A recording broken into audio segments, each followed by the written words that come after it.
future, shattered dreams. End of times ain't what it seems. Hello, friends. This is Sam Tanny reporting for Weaponized News. Today, February 3rd, 2026. Thank you for joining us on this Tuesday edition. We have a special guest on the line, Jeffrey Hand, author, researcher. Well, I'll just read to you right from his bio here. On his X account, he says, anarchist, author, and veteran. And so we're going to go over the news with him, and we'll plug a bunch of his stuff to connect you with him if you're not already aware of his great work out there. So what do we got today? The hooks for the show. There is no world government. They're just having a meeting right now, and they changed the World Government Summit to World Governments. They put an S on the end. There's no world government meeting. It's governments, you see. I think they changed that like last year or 2 years ago, something, because people are saying there's a world government meeting. Is it that World Government Summit? No, it's world governments, you see. Oh, okay. We got all that straight. So we got reports out of there today, day one, World Governments Summit. We've got, they're doing cocaine deals at the White House. You had President of Colombia over there at the White House today. Our government passed, what is it, for like 2 weeks? 2 weeks worth of funding is $1.2 trillion. None of this is sustainable. It's going to all come to an end here. When? We don't know. The banks know. I doubt if the government even knows. Maybe somebody in there knows, but yeah, so $1.2 trillion of more government spending passed today to fund the government through February 13th. None of this is sustainable, what these maniacs calling themselves the government are doing. So President Gustavo Petro of Colombia was at the White House. What else do we got? More follow-up on this FBI. The FBI raided the Reedley Bio Lab that we here at Weaponized News went and reported on 2 years ago when all of that came out. So they raided that over the weekend, and there is a connection between the Las Vegas Biolab and the Reedley Biolab. It's the same owners, wouldn't you know? So we'll cover that a little bit. Then we got still more fallout from Epstein, some more of that debauchery to go over. We've got ICE, DHS, federal tyranny. You got Jerry Nadler. Jerry Nadler is the highest ranking Democrat in the House of Representatives. He represents us. He says today that you'd be justified in shooting a Fed. And so direct incitement of violence against the federal government. Why doesn't Jerry Nadler get in trouble? Just saying. I'm not even disagreeing with what he's saying, but if I say that straight up, the feds are kicking my door in. But Jerry Nadler says it, and everybody just, oh yeah. Oh. We'll take a look at that. All this fallout still from ICE. Can we ever? We're never getting these illegals deported. They're building this surveillance prison grid for us as we continue to report here. X was raided. X office is raided in France. And then we have geopolitical news, coverage of the World Governments Summit. All that and much more. And of course, aardvark land genocide continues. They're stacking bodies every day as we continue to report here. Before we get to this day in history, thank you to all the supporters out there. Mac, thank you. I think Mac bought a hat. And thank you. We had a Buy Me a Coffee subscription yesterday as well. And I think we got a donation as well. So like you guys must have liked yesterday's show, apparently. So thank you very much for all the support. We always need more, but we do appreciate everybody that has contributed however which way. Just give us a like, share, subscribe. You don't want to, you're poor like everybody. You know what I mean? I understand that. And you don't have it in your budget to monetarily support Weaponized News. Go ahead and just give us that like, share, subscribe, push the notification button, even though some viewers say, the notification button doesn't work to notify them, but we're still going to use the tools available to us, and that's all we can do. So give us that like, share, subscribe, but we would like even more for you to patron the store. Go to Weaponized News store. The link's in the description below this video. Patron our store. We have the, of course, classic stickers, hats, coffee mugs, shirts, you name it, all there at the Weaponized News store for your patronage. We appreciate that. We take donations as well. And so any which way you want to support us is greatly appreciated here by me at Weaponized News. Thank you very much for everybody out there supporting us. Okay, this day in history. Let's get to this day in history quickly. Looks like Italy screwed up on this day.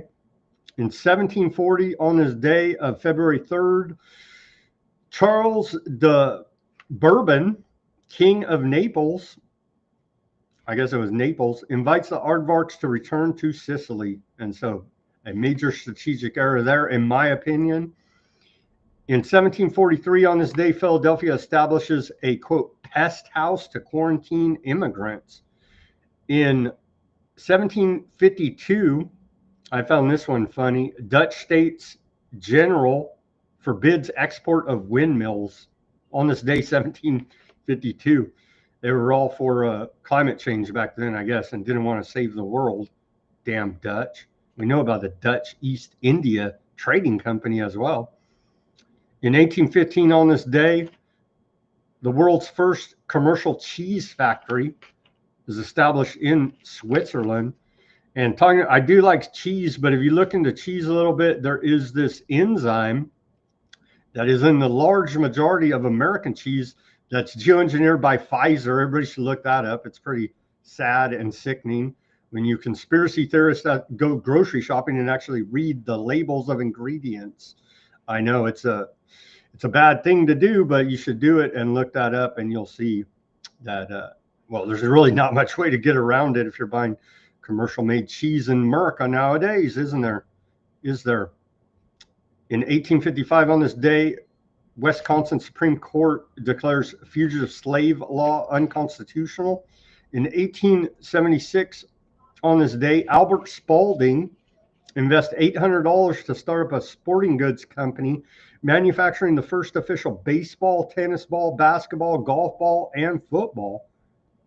Pretty damn good move there by Albert Spalding, I would say. I haven't looked into it, but maybe a Freemason, just saying. Something to look into there. 1882, on this day, circus owner P.T. Barnum buys his world famous elephant, Jumbo. In 1913, on this day, probably the worst year in American history. In 1913, on this day, taxation theft, it should be Taxation Theft Day, the 16th Amendment to the U.S. Constitution instituting a federal income tax is ratified. There's a lot of research out there that says it was never properly ratified by the majority of the states. And so look into that. Who was it? I can't remember off the top of my head. Some old timer, patriot researcher, the amendment that I can't remember it all. I remember looking into it at the time when I was studying it. Anyway, I think there's evidence out there it was never properly ratified by the correct number of states. So happy Taxation is Theft Day on this February 3rd, 1913, when that was established. In 1941, on this day, the U.S. Supreme Court upheld federal wage and hour law, sets minimum wages and maximum hours, and manipulating our free market economy here. In 1945, on this day, the Yalta Conference, the big three went to the Yalta Conference. Of course, that would be Churchill, Stalin, and FDR. In 1959, on this date, the day the music died. In 1959, on this day, plane crash known as the day the music died kills musicians Buddy Holly, Richie Valens, and J.P. Richardson, otherwise known as the Big Bopper, and the pilot near Clear Lake, Iowa. The day the music died and the day we celebrate taxation is theft. Isn't that quite a coincidence? In 1992, on this day, federal prosecutors in the Noriega drug prosecution trial, or his defense, actually opens the defense of Panamanian general and dictator Manuel Noriega by saying he was an ally in the war on drugs, tying in with the Colombian president meeting at the White House today. In 1993, on this day, police trial for assaulting Rodney King. Remember that one? Federal trial for 4 police officers charged with civil rights violations and videotaped beating of Rodney King in LA. In 2003, on this day, the Spectre murders. Actress Lana Clarkson, is shot and killed by Phil Spector at Spector's home in Southern California, Alhambra, California. In 2009, on this day, should have been a great day for the blacks. I don't think so much. The first African American Attorney General is appointed, Eric Holder. I think he's a stain on law, on the blacks, on just humanity in general here now, because he's famous, right? Too big to fail, too big to jail. No one from the 2008 financial collapse got in trouble. And he did a bunch of other wrongdoings there as Obama's Attorney General, Eric Holder. In 2022, was that just 3 years ago, Australia brings into force its miracle mandate for all of the country. The first country, Austria, the first country in Europe to do so. Care about your health there a lot.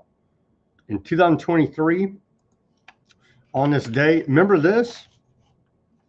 Sometimes it feels like time goes real fast. Sometimes it feels like it goes slow. This is one, feels like longer ago. I guess it's, 3 years ago now. In 2023, train carrying toxic chemicals, including vinyl chloride, derails in East Palestine, Ohio, starting a fire and leading to an intentional burn off of chemicals to stop a possible explosion. That's the story they said. And remember the weirdness around that with they had this Amazon fiction film, which was kind of like a documentary. It was a film about the same thing in Palestine, Ohio, a toxic chemical spill. Remember all that bizarreness? And then on this day in our civil rights history, President Reagan proclaims Year of the Bible on this day. Speaking at the annual National Prayer Breakfast on this day, President Ronald Reagan issued a proclamation designating 1983 as the Year of the Bible. He issued the proclamation in response to a congressional resolution advocating such a proclamation in late 1982. The proclamation was a blatant violation of the separation of church and state, since it implied official government support for a particular religion and ignored the views of all people in America who do not worship the Christian Bible and do not adhere to any religious faith. First Amendment, who cares? And with that, let's bring on our guest. I don't think we have a segue per se video today, and so we have video of them voting. Whoop-de-doo. We're gonna bring on our guest, Jeffrey Hand, anarchist, author, veteran, His website, journalisticrevolution.com. Let's bring him on and get to all this news for you today. Jeffrey, how are you doing on this Tuesday? Not too bad. How about yourself? I'm doing all right, man. Doing all right. Getting through it in sunny California. Yeah, it's not a bad place. I mean, minus the government and people.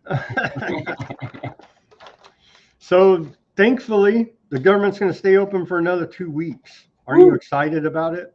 No, it could have crashed and burned, fall like hair. It was partially closed for like a couple days. Did anybody notice or care? Nope. They love to throw around that, I know, government shutdown just to scare people, but it really never shuts down because it's always running, it's always collecting taxes, it's always enforcing its rules. So he's bombing people. So yeah, they say it was partially shut down, but thankfully it's back open. $1.2 trillion to fund the government until February 13th. How is this sustainable? We can't just keep throwing trillions of dollars at never-ending government spending. And Well, I mean, they just keep printing more, or at least marking the books like they have more. They don't actually have to print it anymore since it's all just digital. True, but at some point, aren't the institutional investors that buy the treasury bonds going to determine it's too high of a risk and not buy them anymore? Not buy the U.S. debt. At some point in time, that's going to happen, right? Bondholders are going to get screwed over when we actually enter the collapse, like a real collapse. And we're getting close. I mean, you're seeing signs of it, especially with the gold and silver markets and the precious metals hitting their all-time highs. And now they're going through their correction, but they're about to, this year, you're going to see those significantly bounce because a lot of that institutional money is starting to move over even more into those metals because that's the safe haven for when the dollar fully collapses. I don't know if real estate. I don't know if it'll fully collapse, but I feel like it's going to lose its world reserve currency status, or at least have to share it with like 85% of the rest of the world because they're sick of our shit. And Trump has fully weaponized the dollar with sanctions and tariffs here now. I think it's going to fully collapse because that's how they're going to push the new digital currency that the feds have been building over the past. Well, I'm saying the standing as the lone world reserve currency. Oh yeah, that's definitely will collapse. But I believe that we'll still have a dollar. It's just not going to hold the same purchasing power, and it's not going to be looked at around the world the same as the world reserve currency that everyone. That's part of the Western banking system is forced to do their settlements. It's going to switch over to the BRICS. Feels like it, right? Yeah. No, I think that the U.S. dollar will collapse because that's how they'll push their digital cryptocurrency, their central bank currency. It's not going to be the U.S. dollar. It'll be something new, and that's how they wipe away all the debt because the debt is all tied to the U.S. dollar. So the funding bill, 1.2 trillion, was called the Consolidations Appropriations Act. And so thankfully, the U.S. government's still open. I don't know what we would do. The bill, a little bit more about the bill from the White House. They say officially ends all taxpayer subsidies for radical woke programming on NPR and PBS, slashes $10 billion in wasteful foreign aid spending, continues the closure of wasteful USAID program, instead creating a new America First Opportunity Fund, cuts funding to abusive weaponized IRS programs. This is language right from the White House. Builds on the Republican rescissions package passed last summer, fully funds our military, including a well-deserved pay raise for all American service members, makes historic investments in American shipbuilding, continues funding deportation flights, continues the historically successful efforts to reduce crime in our nation's capital.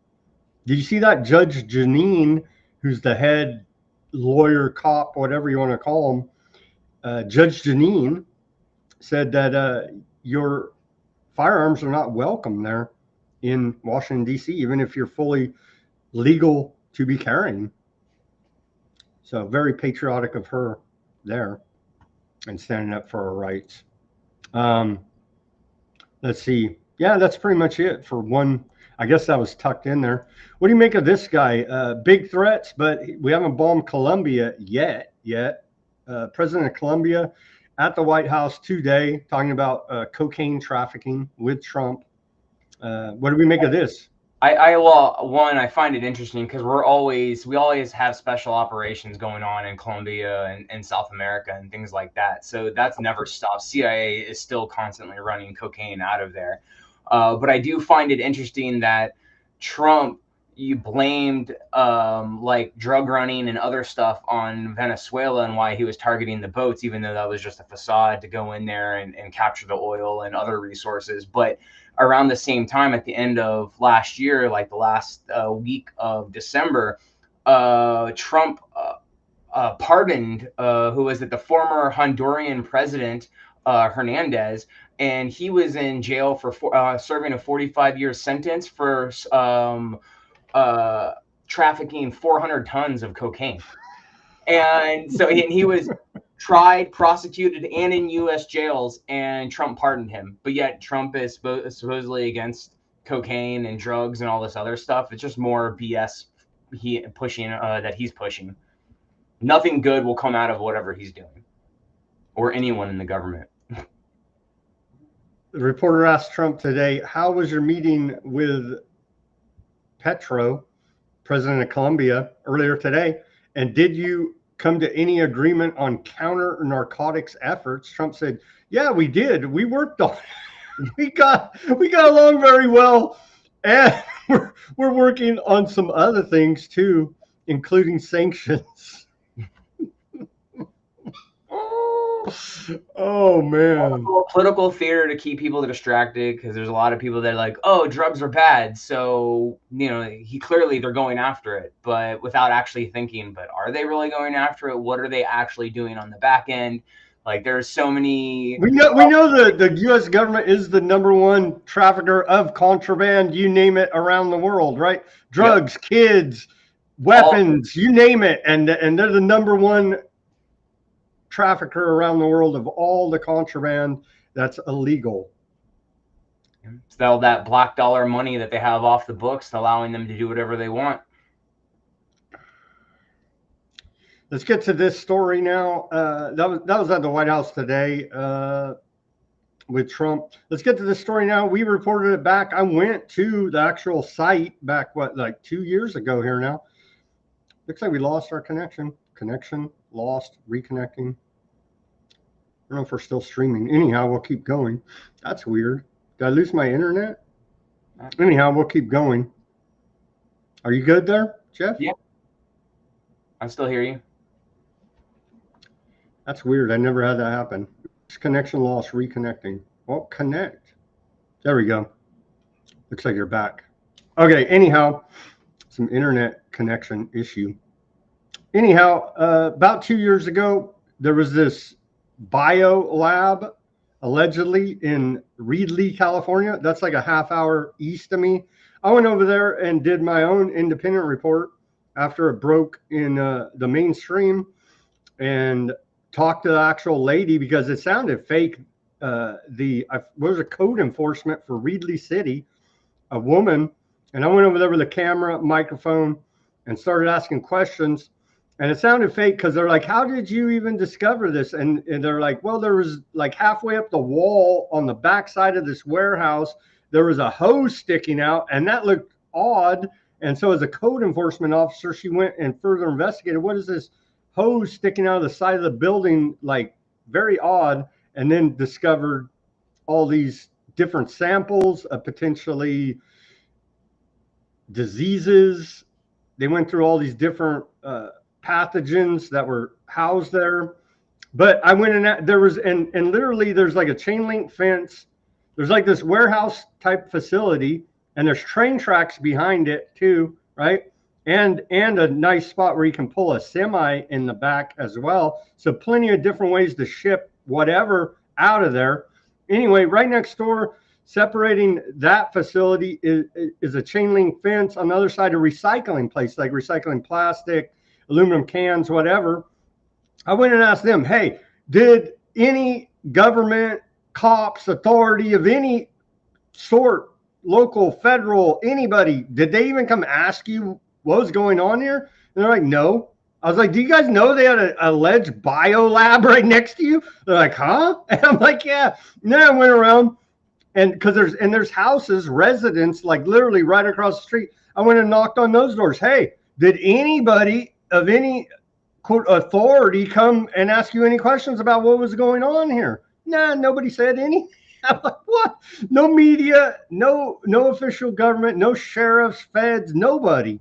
I'm like, wow, what an investigation they did. They even ask any potential witnesses anything. So we went into that, and it looked bad.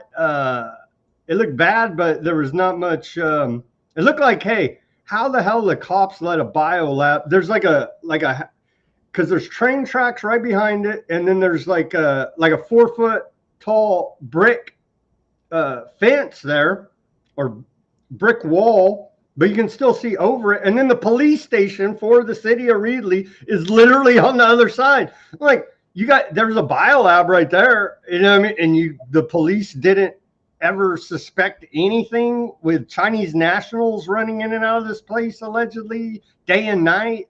Like, no, nobody suspected anything. Anyhow, I say all that to come to this story out of Las Vegas, which is now linked up to the Reedley Biolab, where FBI finds possible biolab in Las Vegas home. Over 1,000 mystery samples seized from fridge and vials in a locked garage, with agents still figuring out what the heck they actually are. And that was the same type of situation at the Reedley facility. They had a bunch of refrigerators, and it was written on there like different Ebola, you know what I mean? Like weird. And you're like, wow, is that vial really full of some highly contagious, deadly disease? I don't know, but that's what they claim. That's what was on there.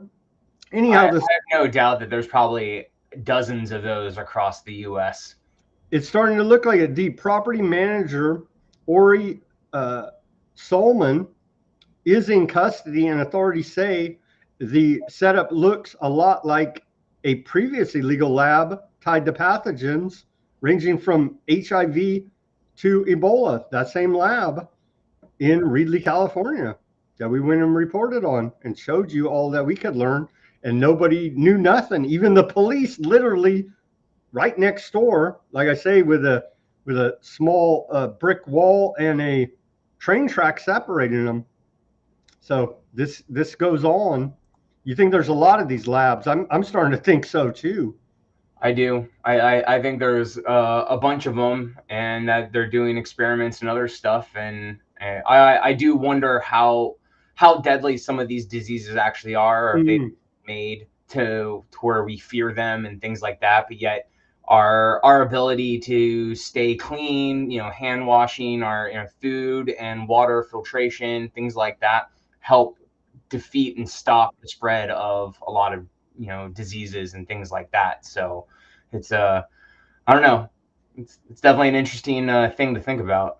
I drink hand sanitizer now. Yeah, FBI SWAT raid Las Vegas home, undercover suspected biological lab.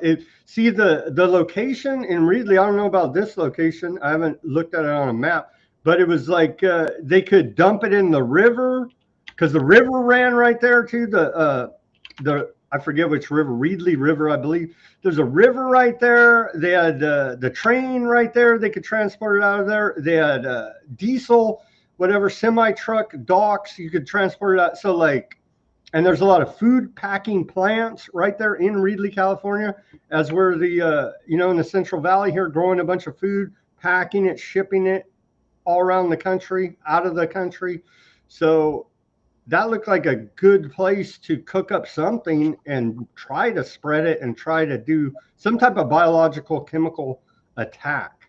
It felt like here, this case, I don't know so much, but I haven't looked at it on a map. But anyway, strange connection here. And I guess we'll be looking for more at-home biolabs. Well, let me read this to you from. I do find it interesting, though, is that Gates at one point spoke about how the next pandemic, which is probably going to be like a bird flu pandemic, said that it could possibly be released by like a terrorist act. Well, having biolabs set up would definitely give you the plausible deniability of, hey, it was one of these labs that released it and you can blame it on China or whatever, versus just releasing it out into the wild. So I feel like those type of things could easily be used as a scapegoat for the release of whatever they're going to send us next. Plausible deniability. They always have some type of backdoor escape plan. Mm-hmm. Let me read you the statement from Las Vegas Police Department. They say this is sheriff. I guess this is sheriff. I don't know why it's from the PD. LAPD and sheriff are working together, I guess, alongside the feds, the FBI, and the fire department, provided a detailed update regarding the complex investigation at the residence on Sugar Springs Drive in Northeast Las Vegas, near 979 Sugar Springs Drive, near Washington and Hollywood. A little over a week ago, LAPD or LVPD, LVMPD, I guess that's Las Vegas Metro Police Department, received information that laboratory equipment and potentially hazardous materials may have been stored inside the home. As investigators looked deeper, they learned the property owner was connected to a 2023 illegal biological laboratory investigation in Reedley, California. In the California case, investigators reportedly discovered materials possibly associated with infectious diseases, including hepatitis, bats, HIV, malaria, and other potentially dangerous pathogens. While it was unknown whether similar materials were present at the Las Vegas residence, the possibility required the police department to partner agencies to proceed with extreme caution. Because of these concerns, they called in the Counterterrorism Armor Task Force in partnership with the FBI and regional fire agencies, initiated a joint investigation and extensive operational planning to address the potential safety risk. Early Saturday morning, Las Vegas SWAT team served a search warrant, 3 individuals renting rooms inside the home. Rent better be cheap if you're living in a biolab. I mean, like, what the hell? They got brought over just to work. 3 individuals renting rooms inside the home were safely removed and are not involved in the investigation. How are you not involved? That's what statement, right? Investigators focused on a locked garage believed to contain the materials. To minimize risk, Las Vegas Police Department deployed drones for aerial awareness and a tactical reboot, and to normalize the police state, they leave that part out. Tactical robot to clear the interior and conduct air sampling before personnel entered. I went over there with nothing.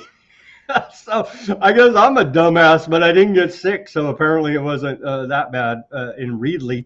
Once safe to proceed, the armor team entered wearing protective equipment. Investigators observed refrigerators, a freezer, laboratory type equipment, and numerous containers holding unknown liquid substances. Due to the unknown nature of the materials, the operation required multiple controlled entries. So they treated the whole thing like a hot level 4 bioweapons lab, apparently. Kind of don't blame them, really. Mediation of the residents was completed earlier this morning. Final checks confirmed the location is safe. 1 suspect connected to the property owner remains in federal custody related to the Reedley investigation. Las Vegas police also arrested 55-year-old Ori Solomon on a charge of disposing and discharging hazardous waste. This operation involved a coordinated response from blah, blah, all of the different cops, including using drones, robotics, real-time command monitoring, playing a critical role in protecting first responders while allowing the operation to move quickly and safely. And it looks like they bought the house in May of 2022 for 850, and then they listed it for rent a year ago.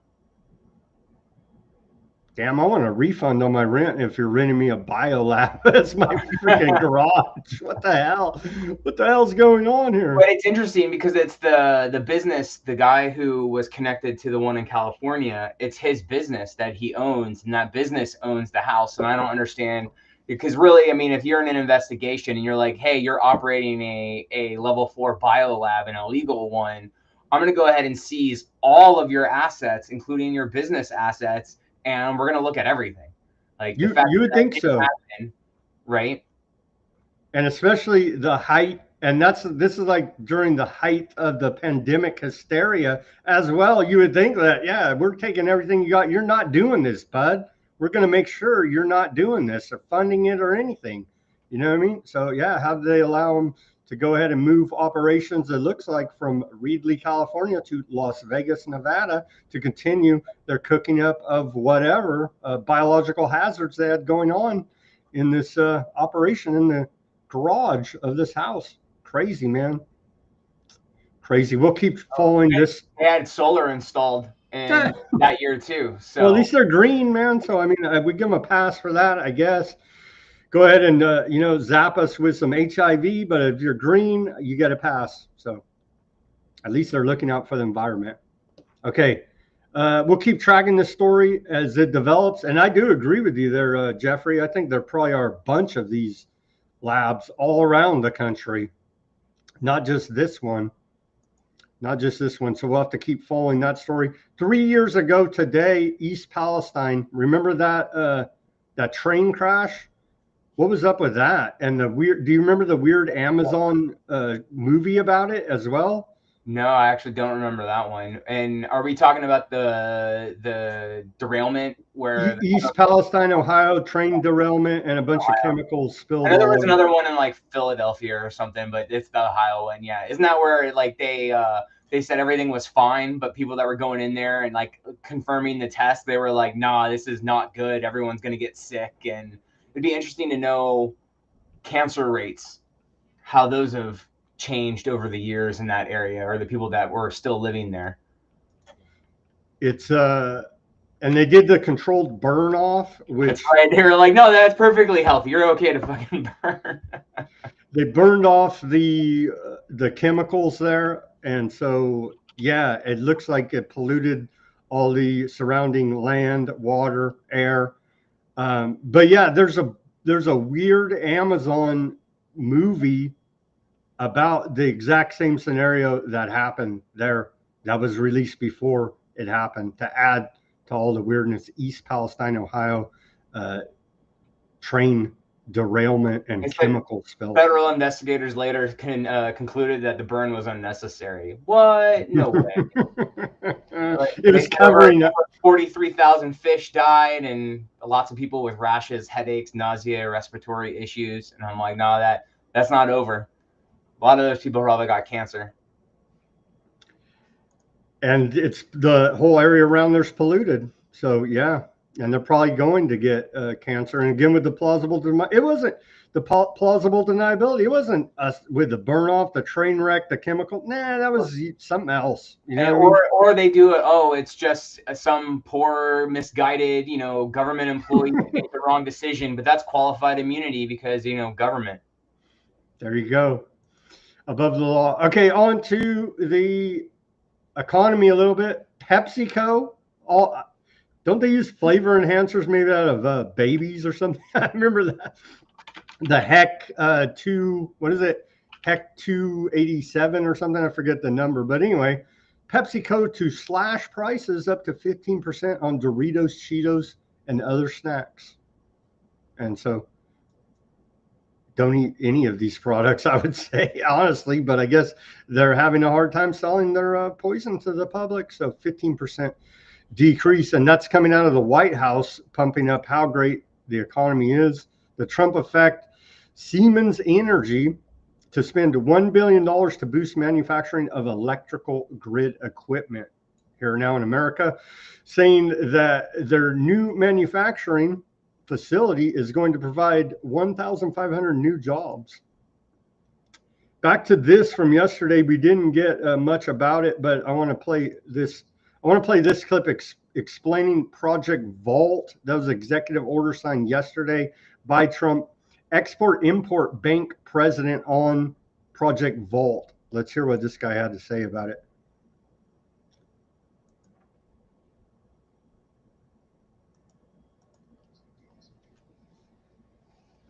Well, it was on mute. Anyway, he just said, President gave a clear directive. The first ever strategic critical minerals reserve in American history. But it was an enormous challenge, not simply because it hadn't been done before, but we knew that we had to design it in a way that was scalable, that can be designed for long-term success, and that would help domestic mining industry, refining, processing, all catalyze that activity. But most importantly, President Trump wanted it delivered in a way that wasn't subsidized by the American people. And so what we were forced to think very differently about this problem. And we actually scoured the world, examining and studying every single model that was out there for critical reserves and various public-private partnerships. And candidly, Morgan, we didn't find anything that really uniquely fit America. And so Project Vault, what really does is it creates a public-private partnership formula we think is uniquely suited and puts America's best foot forward. So it brings together our robust capital markets, which are the deepest and the best in the world, but it also brings in the original equipment manufacturers, those OEMs, as partners. And so since they're the ones benefiting the most from our strategic reserve, they're the ones making the long-term financial commitment to it. The Export-Import Bank of the United States is making a $10 billion loan. That financing also unlocks private sector capital, which earns a return that's commensurate with the risk. And so what it does is it creates a scenario, Maureen, where there are no free riders. Everybody pitches in to solve this huge problem. There you go. See, we have no public-private partnerships, otherwise known as fascism, but not anymore. It's all wonderful. So that's Project Vault. More about it. The White House says, with Project Vault, President Trump is securing our future today. Even 2 years ago, this idea would have been unthinkable. The Trump administration has made this a national security priority to secure the supply chain of these rare earth minerals. Project Vault, and talking about the financing as the Export-Import Bank dude just went over. So I think we covered that now. Trump homes. What do we make of Trump homes? Now Trump's out there saying that home builders, well, he's saying that he's trying to streamline the regulatory, the regulations on home building. Home builders are talking about a plan to build nearly 1 million homes, so-called Trump homes, to help ease the housing affordability crunch. The pitch is simple: build a lot of cheap homes fast and push more supply into a tight market. And seeing as housing is expensive because there aren't enough homes, this would be a big swing at the problem. And that's pulling from Reuters, Yahoo, and Bloomberg. What do we make of this? Government somehow backed Trump homes? Well, I mean, it's not going to do what they say. I mean, look at how Washington or California has ever tried to handle homelessness or things like that. And they're spending, like $1 million per home type of thing, and it's getting half filled, or like, it's ridiculous. On the fact that he also said that not even like a week ago that he wants to drive up housing prices so that houses are more expensive for the people that own the houses, which means that if you don't own a house, you're going to get priced out real quick. And so really, I bet that these homes are for that type of scenario where they're going to drive up the prices, and then they're going to be like, look at these dirt cheap, poorly built shacks. And yeah, you can afford that. Just, sign up for this 50-year mortgage. That's what Trump was floating out, their 50-year mortgage. Yeah. Oh man, in property tax, in I don't, property I tax. don't see, I don't see him doing that. No, I don't He either. loves property. I mean, maybe not for his stuff, but he loves eminent domain. He loves the ability to take people's property. Like I don't. They're not going to do that. I mean, 15 I hope it happens. I would love to not pay. And I mean, honestly, it might just be at the federal level because states don't have to listen. Jeffrey, they're called Trump Cities freedom houses. or Okay. freedom houses. That makes sense. I made that up. No, but he did say freedom cities. Trump has said freedom cities, and that's your 15-minute total World control. Economic Forum push, and that's his take on it, so that the right still falls in line, thinking that he's against the globalists. Okay, I'm changing my profiles to this, Jeffrey. You should do the same, or we'll be killed by ICE. I stand with ICE. I stand with Border Patrol. I'm putting that on my bumper on all my social media profiles, so they won't mistake me as an illegal alien or a left-wing protester and shoot me in the face. Yeah, what I find interesting is that Trump has basically gotten rid of birthright citizenship, and everyone's all on board with that. And I'm like, but then how do you determine who's a citizen? Is it just because government says so? And then if they say that you're no longer a citizen and they can deport you because birthright, your birth where you were born doesn't dictate that anymore. So then what does that mean? And I do feel like that's that double-edged sword that no one's paying attention to once you get rid of birthright citizenship. That's a good point. Well, you can buy your citizenship back from Trump through the gold card for $5 million. Yep, like what the Nicki Minaj or whatever got it, and she's trying to. Everyone's saying she's gonna get deported, and so then she started going on social media saying, "Look what I got from Trump for like $1 million," and I'm like, so stupid. No, I missed the connection because I reported when she went to the White House. What was that, last week? And I was like, why is she posting the Trump card? And I was like, oh, the next day I got it. I was like, she's an illegal. That's why. And she went and did all this PR for Trump to get her citizenship. I mean, that's what it is. So you can get a free plane ride home and $2,600 if you're an illegal. So leave now. Department of Homeland Security meme of the day. They're back to posting the memes here. This one is I'm sure they made this with AI, but anyway, maybe they do have graphic artists still working for the government. Homesick, DHS.gov/CBP home, receive $2,600 and a free flight home there from. Honestly, that's probably a way you do that. You get deported, you get your cash, you get the free flight, and then you just come right back and then do it again. Like, I mean, is there a limit on how many times you can do it? Because then it's just free air flight and free cash. Do it once a month. Once a month, and that's your job, is to get deported out of here, a free ride home, and then figure out how to get back in and get your $2,600 again. I don't know. It feels like, but yeah, government running it. Who knows if they're actually tracking who they're paying? Allegedly, it's hard to get in this country. They say that is the White House. The Trump administration says the southern border is fully militarized now. No, it's not. They say zero entries, zero illegal entries into. They can say that because they stopped counting. Oh, well, that'll give you 0 too if you stop counting. Guaranteed. They didn't stop it. I guarantee that they're still importing people. It's just Trump telling people that they stopped it. I mean, he's deporting less people than Obama and Biden. The Obama and Biden deported way more than Trump will ever do.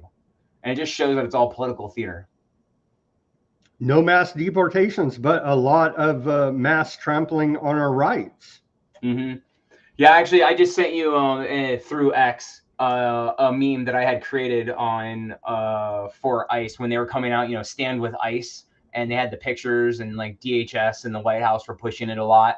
So I had that image updated. Let's put that on the screen. Stand with redcoats. Yep. There you go. There you go. Well, they're making a big thing out of it. So there's a Signal chat group. Apparently, the state actors in Minnesota are they're in the Signal chat group coordinating efforts against ICE. They're in the state. I do love me some government on government crime. It is, right? It's government on government crime, and they're trying to say that's a civil war. That ain't no civil war. That's a government fighting for power and control, and who's going to be able to steal from you more? And honestly, the right, based on the history of where they say they have principles, they should be siding with the state over the feds. I remember back in the day when quote conservative right wingers, you never hear the end of them warning about federal overreach, and we're going to have a federalized police force and martial law and on and on and on. And we just simply can't have that. Now they're all cheering it on. Go, go, go. Federalized police force, martial law. Yeah. Yeah, and the weird thing is, and I do a weekly news analysis for just topics that have come up and that hit the thing for the past week, and I publish that every Sunday. And I've noticed that I mean, clearly the left only protests when they're told to protest. They never protested against Obama or Biden because they don't really care. So it's all being paid for script. It's all scripted. It's all being in like political theater. It's all on purpose to keep people distracted and hating each other, while the real things happen.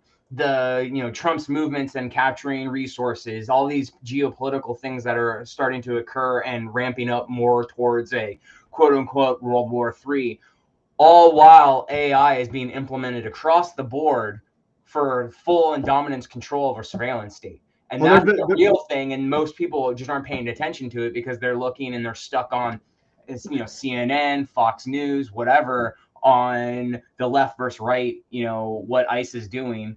And people are really just stuck with that versus the real issues is the tyranny that's being established. Meanwhile, they're building the technocracy right in everybody's face. But hey, I hate illegals and Democrats. You know what I mean? It's like, oh man, you guys missed the whole freaking, you missed the forest for the trees here now.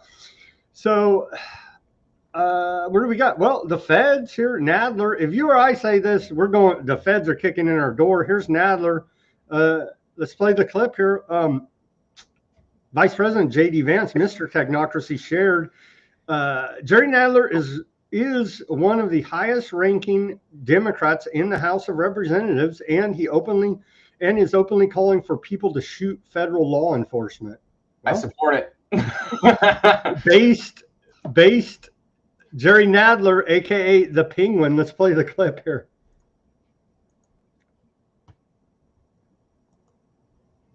I thought I unmuted it. I did unmute it. What the heck? Are we getting?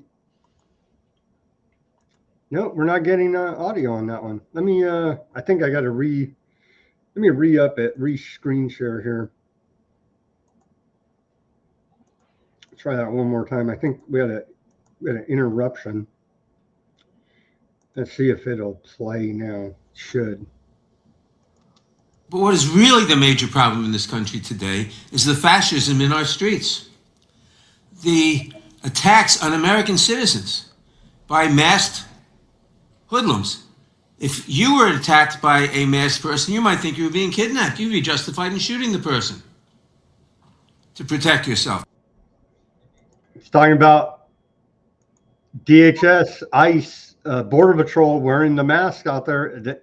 But his tune would change, obviously, or I guarantee you was different during COVID. And he was like, nah, masked individual, masked authority figures are all about, violating your rights, and I support it. Well, no, it's all about your political theater. Had it been Biden doing this, he would obviously not be saying that. It's all political for him, but yeah, his sentiment is true, right? It is true. But obviously, it's political for him. And like you say, if Democrats are in the White House, he wouldn't be saying this. No, but it's interesting because like a lot of people, they were like, no, we can't condone political violence and all this other stuff. And I'm like, do you know how our country was founded? Literally fighting and shooting tyrannical authority figures, the redcoats. Like that is how we started, was political violence. It was in any true revolution, anytime you're overthrowing a tyrannical government, it is not peaceful. You can't do it peacefully. There is only one way to do it. And right now, no one's willing to do it because they are siding with the feds in some regard, either left or right, depending on which color they're repping at the time. Declaration of Independence says when the government gets too oppressive, you have to. It's your duty to overthrow it, right? But that's the whole Paraphrasing. point of the Second Amendment, to keep government from being able to take your weapons, so that you are left defenseless against a tyrannical government. There is absolutely the idea of, oh, I have the Second Amendment for going out hunting or defending myself against some person that's breaking into your home. Like, no. It's not for those type of things. It is literally a check on the government, supposedly to keep them in place from violating your ability to stop tyranny from growing at the government level. And people just have forgotten about it. I mean, it's interesting. Like, Judge Deneen forgot about it in DC. Ammon, the Bundy Ranch, and things like that, when they all were up in arms against the feds for overreaching, and they were, ready to throw down and shoot the federal agents. Now, I would say 98% of those people who backed the Bundys at the time would absolutely be like, no, the Fed should shoot all of them now. And take their land right now, yeah. And it's pathetic. And people have no principles, no morals, and no ability to critically think beyond whatever they're getting from a TV and politicians.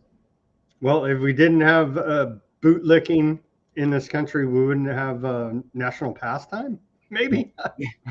Let's see here. ICE, more about ICE. They say they got 650 criminal illegal aliens, which is like an oxymoron double. I don't even know. What do you call it in the English language? You're stating the thing twice. Criminal illegal aliens, but they're not talking about the crime of breaking our immigration law. They're talking about they broke our immigration law, but that's okay. They came here and did another crime, and those are the ones. And supposedly, and the only names that they're like, look, we caught this rapist and this child predator and all da. And I'm like, but what about Epstein and the clients and all of them? What about those people? No, okay, so you're only going to hand over the very few that, okay, you caught someone who was a child predator. Good, fuck them, put them in the ground.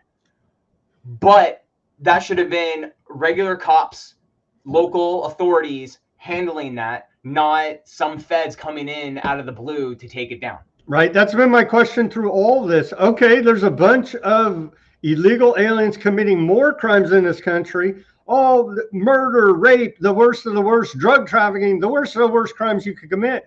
Yeah, where are all the local police authorities,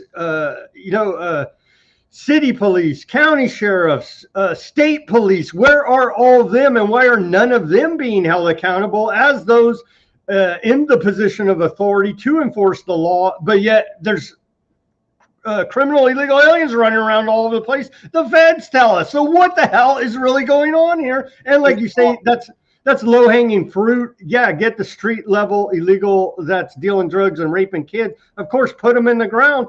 But yeah, your elitist friends over there in Washington, D.C., they're perfectly fine. And we'll get to the Epstein coverage. And so, it's again, where are all the locals in all of this? You know what I mean? Why are they allowing all these criminal illegal aliens criminal illegal aliens to be running around all over the place? Even if you don't want to cooperate with the feds and hand them over to ICE for deportation, you should at least be doing something to keep your community safe. That's right. Apparently that's what you're tasked with. That's why it's all just politically charged grammar. Right. And it's to keep people hating and accepting and justifying whatever tyranny is being instilled without looking at the real thing, that there's actually a lot of innocent people that their only crime was crossing some imaginary border that a tyrannical government ran by pedophiles says that they own. And I'm like, I'm sorry, I don't want to back any pedophiles who are like, hey, I own this. Well, fuck you. and that's the problem, is that people aren't understanding the true reality behind things, that there are people that have come over here and have never committed a single crime, and their only fault is that they came over without the government's permission. And I'm like, well, I don't feel like people should have to seek out some pedophile's permission to go across land that pedophile doesn't even own. It's broken too. It's broken on both ends. It's broken on the federal government side of making people legal citizens. All that whole process is all screwed up and harder than hell. I did it. Okay, I did it for my ex-wife, who was a immigrant from Ukraine back what almost 20 years ago here now. So anyway, she had a visitor's visa and was able to come over here because her brother already lived in America. And so she came over here. We met on the internet. She came over here on a visitor's visa. And then it was up in like a month. And it was like either go back to Ukraine or stay here and let's get married. And so I fell in love and decided to get married. Anyhow, I did it all. I went through the legal immigration process with her. We did a stack of paperwork like this friggin' thick and paid like $5,000 to the federal government and jumped through all their hoops and made her a citizen here. And so I understand on the following the law side, it's all screwed up and it's very difficult to do. So both sides are all screwed up and nobody ever wants to talk about the government side being broken as well, because I believe that a lot of these immigrants, illegal immigrants, want to be legal and have a proper resident status here and not be fearing mass they don't have the money, and that's the problem. Is that they're not millionaires, and they don't have the brain to process the Fed's paperwork. They got to hire an immigration attorney, right? And that's going to cost a bunch of money. On top of all the money, you just simply pay the feds to process the paperwork. So yeah, it's going to cost them, I don't know, tens of thousands of dollars. And on top of that, there's a bunch of corrupt, crooked immigration lawyers running around all over the place, burning these people, just straight up stealing their money, taking their money, and then calling ICE on them. And so the racket goes on and on and on. And the hypocrisy of even Trump, where he's saying, oh, we got to get rid of all of these people and stop bringing people in. But then he's like, you know what? This one industry, because I have a buddy who uses mostly illegal immigrants or whatever, migrants. And so I'm going to go ahead and create this exception that, yeah, we can bring in 100,000 people on visas for this particular industry. No, he said, I'm going to look the other way on agriculture, hospitality, and like you say, industries where his buddies are in. Well, we don't want to disrupt anything they're doing. So your illegals are fine there. We're going to, yeah, it's like, come on, man. You're adding to the racket. It's another racketeering operation here. What do we make of voting here now, Jeffrey, in this country? And then we'll take a break because we got to plug our stuff. But voting the SAVE Act here now. The SAVE Act is in the Congress right now, which would require photo ID to vote. Doesn't make a difference. If voting made a difference, wouldn't it be illegal? Like, I don't get it. Yeah. I mean, in some places already do it, and it just makes it easier for if you don't have ID. I mean, even in an anarchist society, if you were doing voting, you would want to make sure whoever's voting was legit the person that's voting. So I can understand why you would require some type of ID to verify you are that person. The fact that all of this is happening, it's all just political theater, because who controls the votes once they're inputted? It's not manually counted. It could be some, worker who is politically connected. It's like, you know what, that person actually voted for, Trump or Biden, whatever. And then now everything's becoming digital. And there's only 3 corporations that actually run all of the voting systems. And no one knows who actually owns those corporations because they're all private. And none of that information was actually made available. So even those systems during the 2020 election, when the right was screaming to high heaven that the election was stolen because of these systems, but then fast forward 4 years later, all of a sudden Trump wins and it's above board. And I'm like, and people don't realize the hypocrisy in it. And I'm like, no, it's not above board. It's still all fake. It's still all bullshit.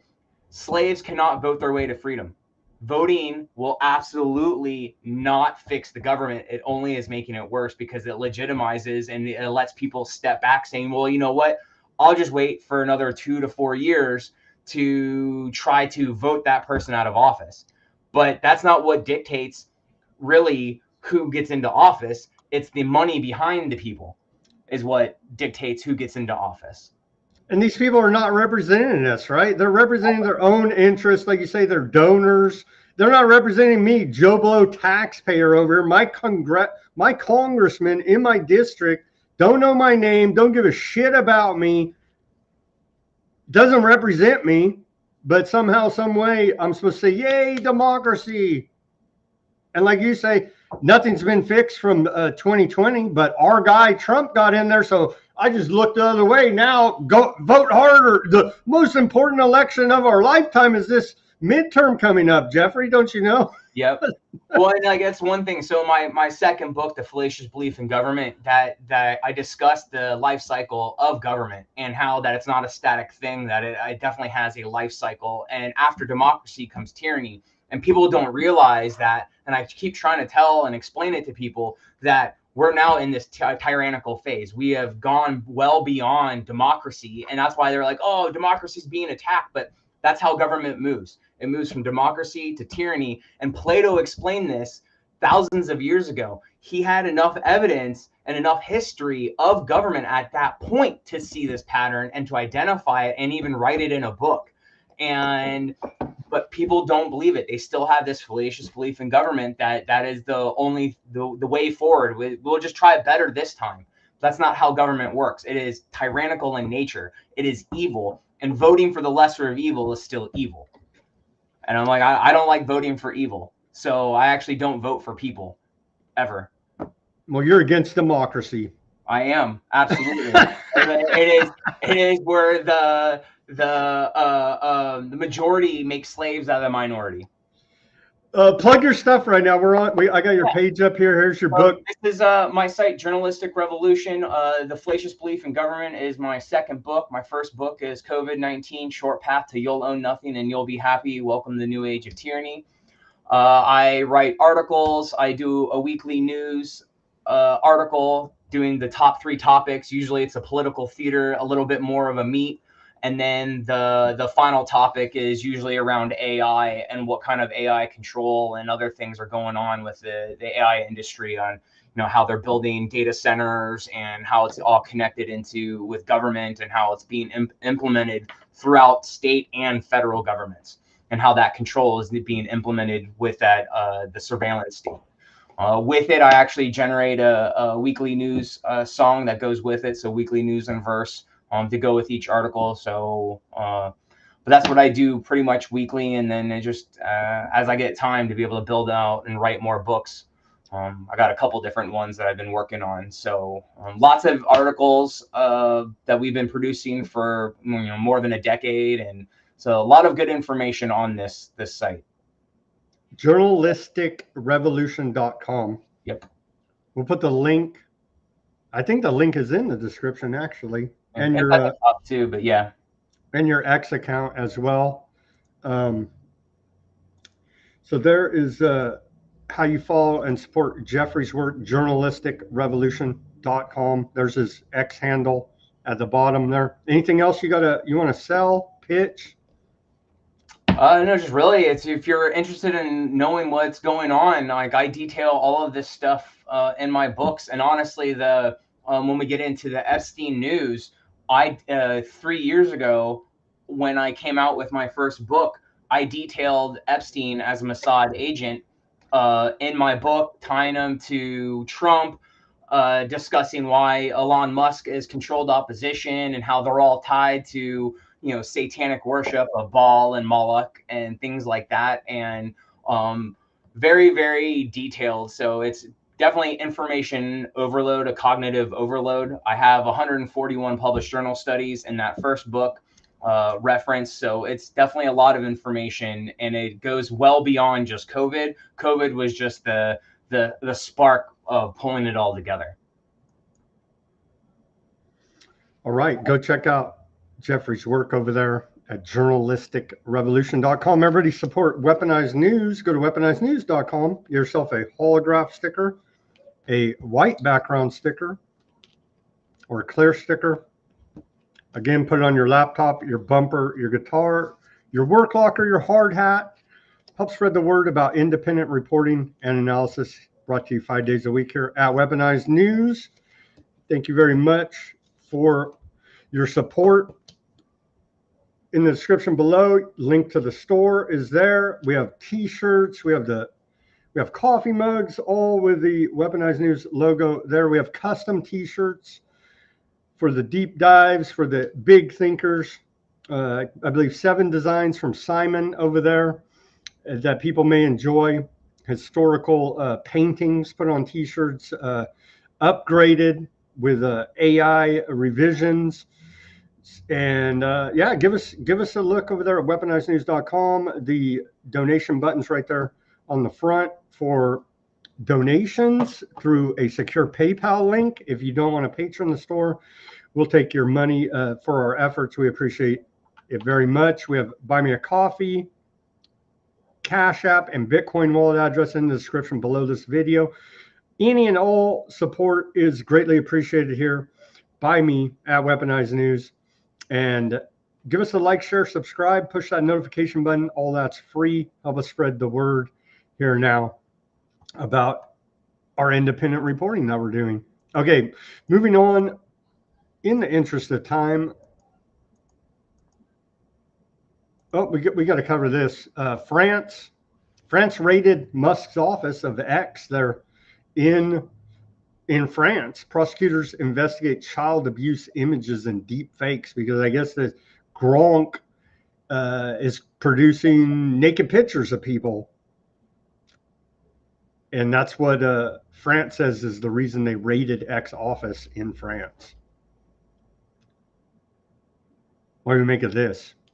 I mean, I don't know. I heard about it. I didn't actually dive into the detailings of it. I mean, it's AI. People are going to generate it. There's some sick people out there. Like, I don't know what they're really expecting to do, but it's not like anything is going to stop. I mean, at most they could fine Musk's company and Gronk because they haven't put a stop to it, but that's probably as far as it'll ever go.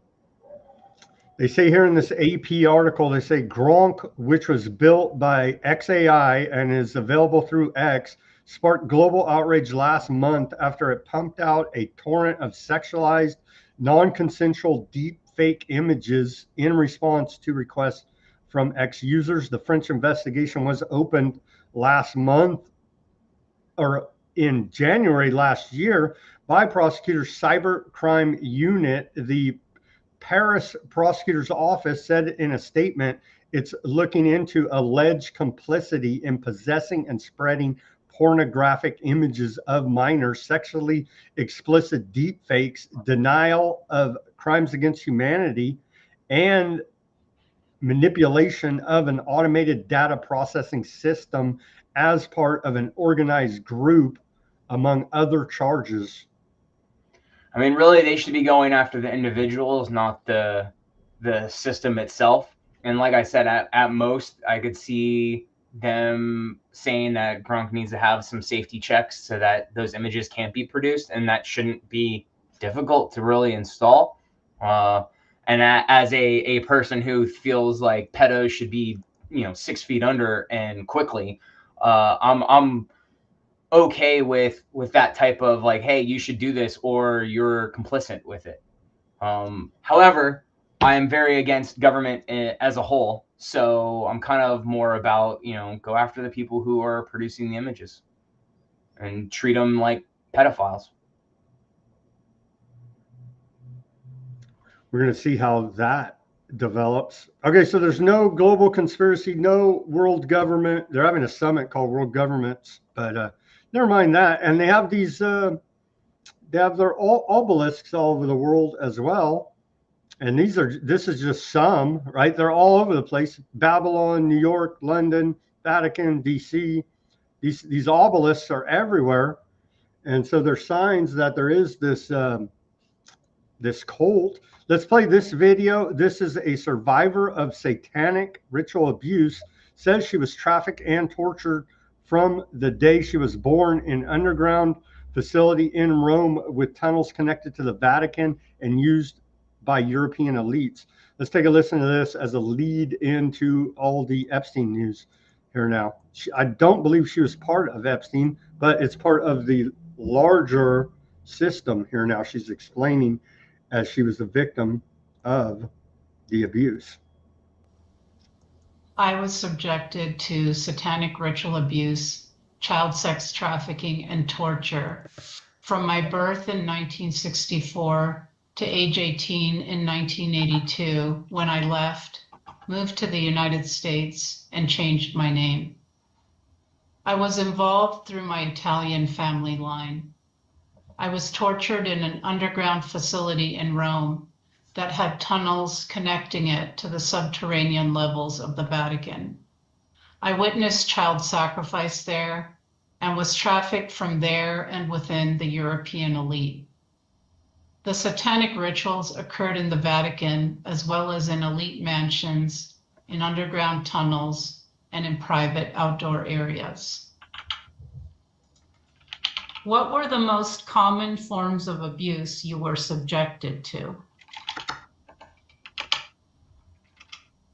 The kinds of abuse I was subjected to include rape, gang rape, being forced to watch the torture and murder of animals and humans, ranging from babies to adults, electric shock, waterboarding, being buried alive with dead bodies, being put in coffins, being defecated and urinated on, watching people be disemboweled and having their entrails placed on me, various forms of mind control, horrific experiments on myself and witnessing them on others, being locked in a freezer, being kept in cages and isolation boxes for long periods of time, and watching satanic rituals below the Vatican, including the brutalization and sacrifice of babies and children, the ritualized drinking of their blood and organs, and the summoning of demonic entities via this ritual.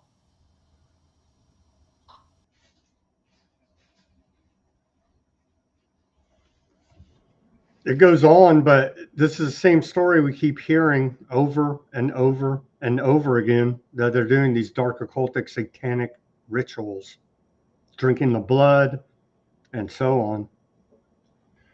Yeah, and it's hard because you have to understand psychological operations, and that dealing with the psychological operations, you play all sides so that you can control the narrative as a whole. Now, I haven't looked into her statements or stuff like that, but it's possible that all of it's true. It's also possible that it's all a lie. And the hard part is that we may never know. However, there is definitely a lot of sick, evil people out there. So it's better to play it safe and assume that it is true, and that you should not be listening to any of those people that are ruling over us, because chances are they are some type of psychopathic, sociopathic individual who has no problem killing or eating people or things like that. Because cannibalism was very big and is big in those type of circles. And I mean, there's documented evidence of that, especially in like the royal bloodlines of Britain and things in the United Kingdom, that even 300 years ago, they were deeply involved with like cannibalism. So chances are that that practice never went away, and that it is still happening and ongoing. And really is that if you wanted to gather information and evidence to make people easier to control, you put them in compromising positions like that, even if they might not have wanted to do it or they wouldn't have done it naturally, but you put them in that situation, cause them to do it, and then now you have evidence to hold over them, so they're absolutely going to do whatever you want, or that information comes out and they're completely destroyed. And they say, hey, you want to be in our gang? You want to be in our gang, our satanic cult, our Freemason club, whatever it may be. You got to go along and take part in this ritual, and that's going to be you're jumping in to the gang. And so now we have this dirt on you, you have this dirt on us, and so we're all tied up in this crime together. Mutually assured destruction, so that no one steps out of line in this game that's being played on us. Same with like a street gang, they will send out a recruit and say, go murder that person to prove loyalty to this gang, right? Same type of idea going on there. But this is all the way up at the central banking level, and at and these that's what guys was taught, level, or that's what at Epstein. these guys level right here, right? At Yep. these guys level, that's at these guys level, not your street gang level, but same type of operation going on there. Yeah, and that's what Epstein was doing, collecting dirt on the rich and powerful across the board so that everyone would fall in line with whoever was controlling Epstein. He wasn't doing it on his own. He was being handled by some group, entity, whatever. Western intelligence, I just call them, lump them all together. Mossad, CIA, whatever, MI6, all of them working together, I believe, Western intelligence agencies. We talked about Melania. Well, it turns out nobody knew nothing, but Melania's new film came out, and the director of it turns out it was big, and Brett Ratner sitting on a couch together with Some young girls. with Yep. two blonde women, but he says it was his fiance. He says, my fiance invited me to the event. The girl in the picture is my fiance, and that's it. So he's clearly innocent, and so we shouldn't, just because he's in a picture hugged up next to Epstein. I think he put. Where's his hand? Is his hand down Epstein's pants? I don't know, but very compromising picture right here. But he says, yeah, that's all it is that his fiance here blacked out. No, I don't think any of them deserve any type of pass. I was like, if you're involved at all with Epstein, and it's after he was convicted of pedophilia, no pass. You're all suspect, every single one of them. Because they're partying with him, even wanting to party, like Musk, asking to come party with him, and that was after he had already been arrested and convicted, and had been in jail and released. Jeffrey, think of this. Musk is too weird to even hang out with these weirdos, right? So imagine that. Musk wants to go hang out at the island. It says it in the email, and they're like, dude, not really. You know what I mean? So it's like he's too weird for even Epstein and his whole circle. I think it's funny is because like when a year ago, when Trump and Musk had their fallout, and again, I feel like it's all WWE scripted. It is. I agree with you. He said, "Oh, the reason why Trump is da da da da is because his name's all throughout the Epstein files." Well, he would know because Musk was also in the files, and it just shows that they really don't care. It's all just a reality TV being played out, and there's absolutely no chance of any of them getting anything happening. I mean, even with the Clintons, and how they're all getting called to Congress. What they're going to do is like, not the 5th, but they're just going to be like, I don't know, I can't recall. And that's all that's going to happen. And there's absolutely no evidence and no one willing to actually go after them. Maybe even the 5th. You know what I mean? Maybe even they'll say the 5th. And yeah, I agree. They're not going to get in trouble. Did Epstein fake his death? What do you think? Was he really? I don't think he's dead. I mean, it's possible he was killed and murdered. He definitely didn't suicide himself. But I believe the reason why, and a lot of people say it was Trump, the Clintons, whatever. I've always maintained that it was Gates who, the reason why Epstein had to go was because his relationship with Gates was just coming to light, and people were starting to focus on Gates a lot more. And that was right at like 2 months away, or a month away from when COVID started. Because COVID started officially like in August, even though they didn't find it until December. But it was actually released from the lab in August of that year. It was a leak.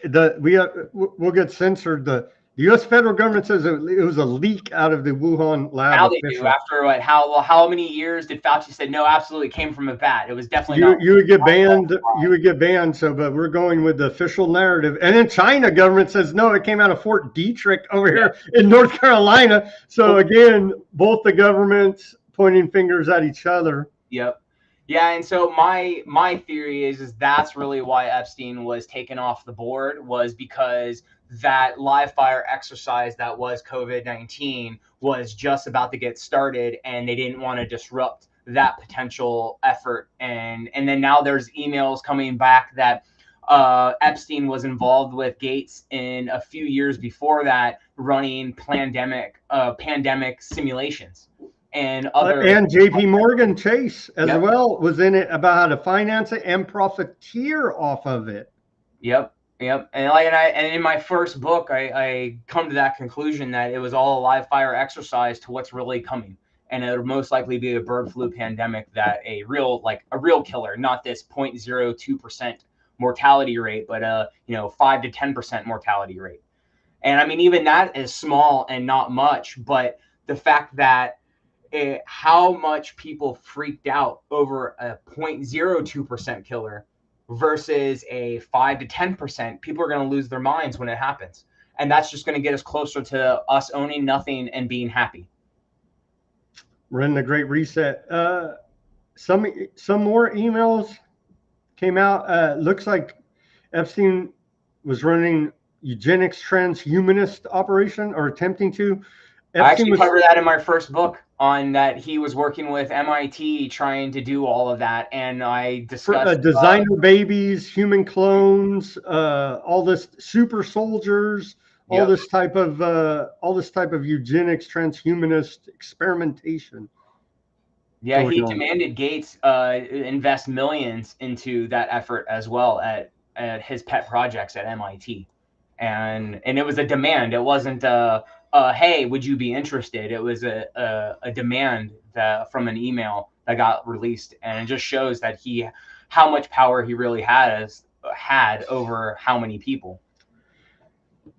Bill Gates was my doctor during the fake pandemic, as he was the world's doctor, but I'm feeling like maybe I was misled, because he didn't even know what antibiotics to take for his sexually transmitted diseases. Right. I find that whole thing suspect. I'm like, you're telling me Gates didn't have some personal doctor on call that he could just hand over whatever prescription he wanted, that he had to go to Jeffrey Epstein to get it? I really find all of that very suspect, and I don't understand why that happened. It just doesn't seem accurate. Like, there's something really, really off about that whole exchange. I agree. You would think of someone of Gates' resources. He has absolutely a personal doctor on call. Like, there's no. So I just don't understand the need, unless it was some girl that Epstein provided that gave him an STD, and that's why he was going to it. But like I said, it's still. Well, that's a story that he got STDs from Russian hookers that were that Epstein hooked him up with. Yeah. And so he wanted to keep it. I guess if you say he was embarrassed, wanted to keep it in that little circle, maybe it kind of makes sense. He could just go to his a personal doctor and be like, "Hey, I might have an STD. Treat it.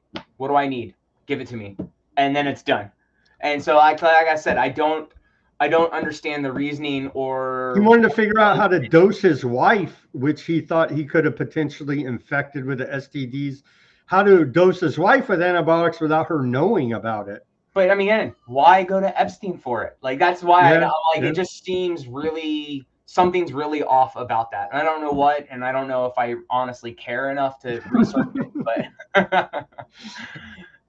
Let's hear why no one's going to get in trouble, because it's not against the law. It's not a criminal act to party with Epstein or emails. Here's Todd Blanche out of the Justice Department. Let's hear his explanation when asked. Yeah, no one's getting in trouble for this. Is there any chance that any of these individuals who partied with Epstein and engaged in relations with minors will be prosecuted? Any chance? I'll never say no, and we will always investigate any evidence of misconduct. But as you know, it is not a crime to party with Mr. Epstein, and so as horrible as it's not a crime to email with Mr. Epstein. And some of these men may have done horrible things, and if we have evidence that allows us to prosecute them, you better believe we will. But it's also the kind of thing that the American people need to understand, that it isn't a crime to party with Mr. Epstein. It isn't a crime to have Didn't look like that's all that was going on some of those photos. I mean, if the photos could speak, some of them look pretty bad. That's right. And unfortunately, photos can't speak. And so we need witnesses, and we need Are there videotapes that you all have? We're not getting nothing Nope. because they still have all that blackmail material and the government is using it now. The same freaking intelligence that was freaking running Epstein, for God's sake. Well, I mean, even it's interesting that all of this newly released documents, it's showing that the idea of Pizzagate was actually true. It's now showing where a lot of people. But all that came from the WikiLeaks Podesta emails, and people forget. Yeah, it's documented. They did all this bad stuff, talking amongst themselves on the left-wing side of this whole thing. Clinton, or Podesta was Clinton's campaign manager, right? And all of their satanic evil left on the left-wing side of this bird of tyranny. And nobody got in trouble for any of that. And it was never refuted that any of it was inaccurate or fake or anything. It was 100% real. Yeah, and it's interesting because everyone focuses on the one pizza parlor, not realizing that 2 doors down there was another pizza parlor owned by the same group. And that is the main pizza parlor that had like the basement and like other stuff. So the one that got shot up was not the one with the basement. And so everyone just focuses on that first one, not realizing though there was actually 2 properties that you had to actually look at.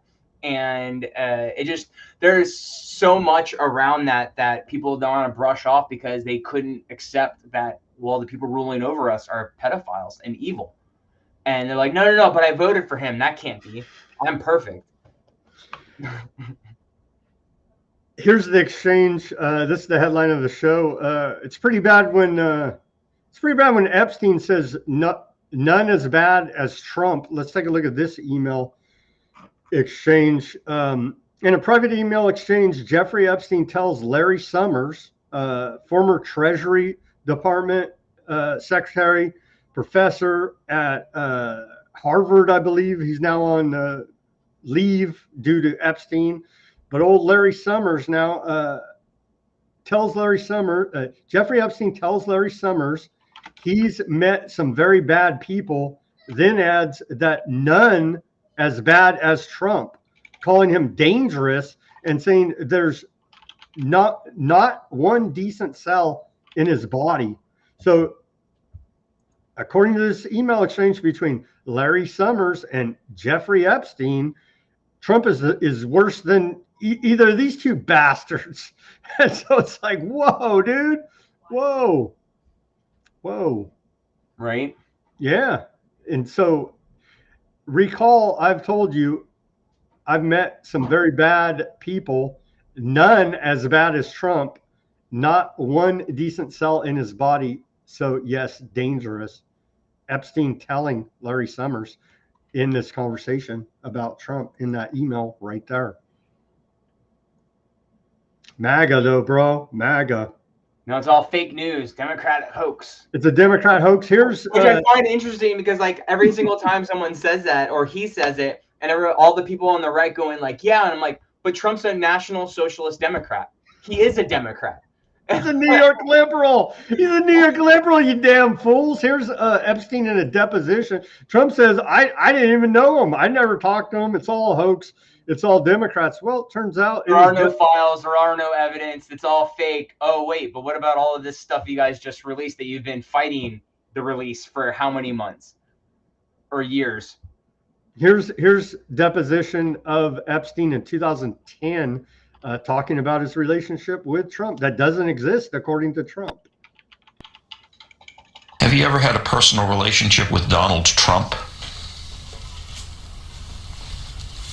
What do you mean by personal relationships? Have you socialized with him? Yes, sir. Yes? Yes, sir. Have you ever socialized with Donald Trump in the presence of females under the age of 18? Though I'd like to answer that question, at least today, I'm going to have to assert my 5th, 6th, and 14th Amendment rights, sir. Have you ever had... See, I'll be fine with Hillary saying for all my amendment, 4th, 5th, 14, 16, whatever. Just making up rights now. Yeah, it was all a Democrat hoax. Trump told us, MAGA, bro. Here it is. Trump today, when asked about it, just he wants it to go away. Fired against me, so I lose the election, or worse. So that takes care of Epstein as far as Trump is concerned. But you got a lot of Democrats out there that are very much involved with Epstein. But I'll be honest with you, you got to get back to running the country too. Millions and millions every week. When Epstein was alive, nobody. Oh, people did care, and you got to get back to the pedophiles running the country. You see, it's unreal. Peter Thiel, head of technocracy, here now, along with Musk, in an email. He was good buddies with Epstein and his island, because I emailed him and saw him at a party, but I never went to the island. That's the excuse you hear a lot of these people saying. But it turns out Peter Thiel here, who always looks like he's on drugs, profusely sweating, looks like he's whacked out of his mind in all his public appearances. I've seen him lately here. Now, anyhow, Peter Thiel says that in this email, Epstein casually drops, if you want to come around the world going west, come to the island. Then invites him to come to the island while planning trips through Europe. Thiel replies, like it's nothing, should be back on East Coast in late April, May, sometime in New York or on the island then. So it's very casual there for Peter Thiel to be conversing. We lost up. Looks like he's back. Here is that email. We lost you for a second there. Yeah, I don't know what happened. So Peter Thiel, good buddies with Epstein and Musk, and yep. Not really surprising. Here is Melinda Gates' reaction to the latest revelations about Bill Gates in the recent document dump from the DOJ. Here's her, and of course she had already divorced him at that time, according to affairs that he was having and sexual harassment that he was having with his own employees. And so, but this is her reply or her response to her ex-husband, and she's throwing him under the bus essentially here now. No girl should ever be put in the situation that they were put in by Epstein and whatever was going on with all of the various people around him. No girl. I mean, it's beyond heartbreaking, right? I remember being those ages, those girls were. I remember my daughters being those ages, right? So for me, it's personally hard whenever those details come up, right? Because brings back memories of some very, very painful times in my marriage, but I have moved on from that. I purposely pushed it away and I moved on. I'm in a really unexpected, beautiful place in my life. So whatever questions remain there of what I can't even begin to know all of it, those questions are for those people and for even my ex-husband. They need to answer to those things, not me. Well, and I am so happy to be away from all the muck. I wonder what your dominant emotion is when you. She's like, I am part of this. She's part of it too. It's all of them, they say in the chat on Rumble. Indeed. And then Denver says Kevin Klein remembers. Stop being mean to Melinda Gates there. She left him, okay? Damn. And she's like, I mean, honestly, their split was more of a financial aspect on and benefit to them versus do I really think they split just, I mean, she probably didn't like him, but I mean, most of them hate each other or hate other people anyways. So I don't know. I don't trust. She did step away from the foundation as well, though, because she was running that eugenics operation for a while and has stepped away from that as well. So you can't tell me she doesn't know what's going on, right? In the big scheme of things. Unless she wants to say that she's just some dumb idiot who happened to be married to Gates. I really feel like she was way more involved and understood really what was going on and even knew about Gates's missions and, you know, where he was going with things and objectives, and supported it. What if she came out and said, "I'm really Kevin Kline"? Yeah. That would be Waved out Adam's apple. I mean, she is kind of manly. We need some more spins in this. Come on. Okay, the last thing on the Epstein reporting for today is that little Ben Shapiro out there saying that there are no Epstein files and that there's nothing there. He consistently has said that. Well, I mean, he's going to back whatever Mossad tells him, so. Fair enough. Fair enough. Okay, that's all the Epstein news for today. We got on to the World Governments Summit, and they say it right here on their X account. I don't know. There's an agenda for world government. Hundreds of conversations, one agenda. They say it right here, but they say there's no World Government Summit. It's government. Okay, so they're all. This is called a conspiracy. When they all have hundreds of conversations, they meet up and talk about how they're going to run the world. This is called a one world government conspiracy, all right here publicly for everyone to see.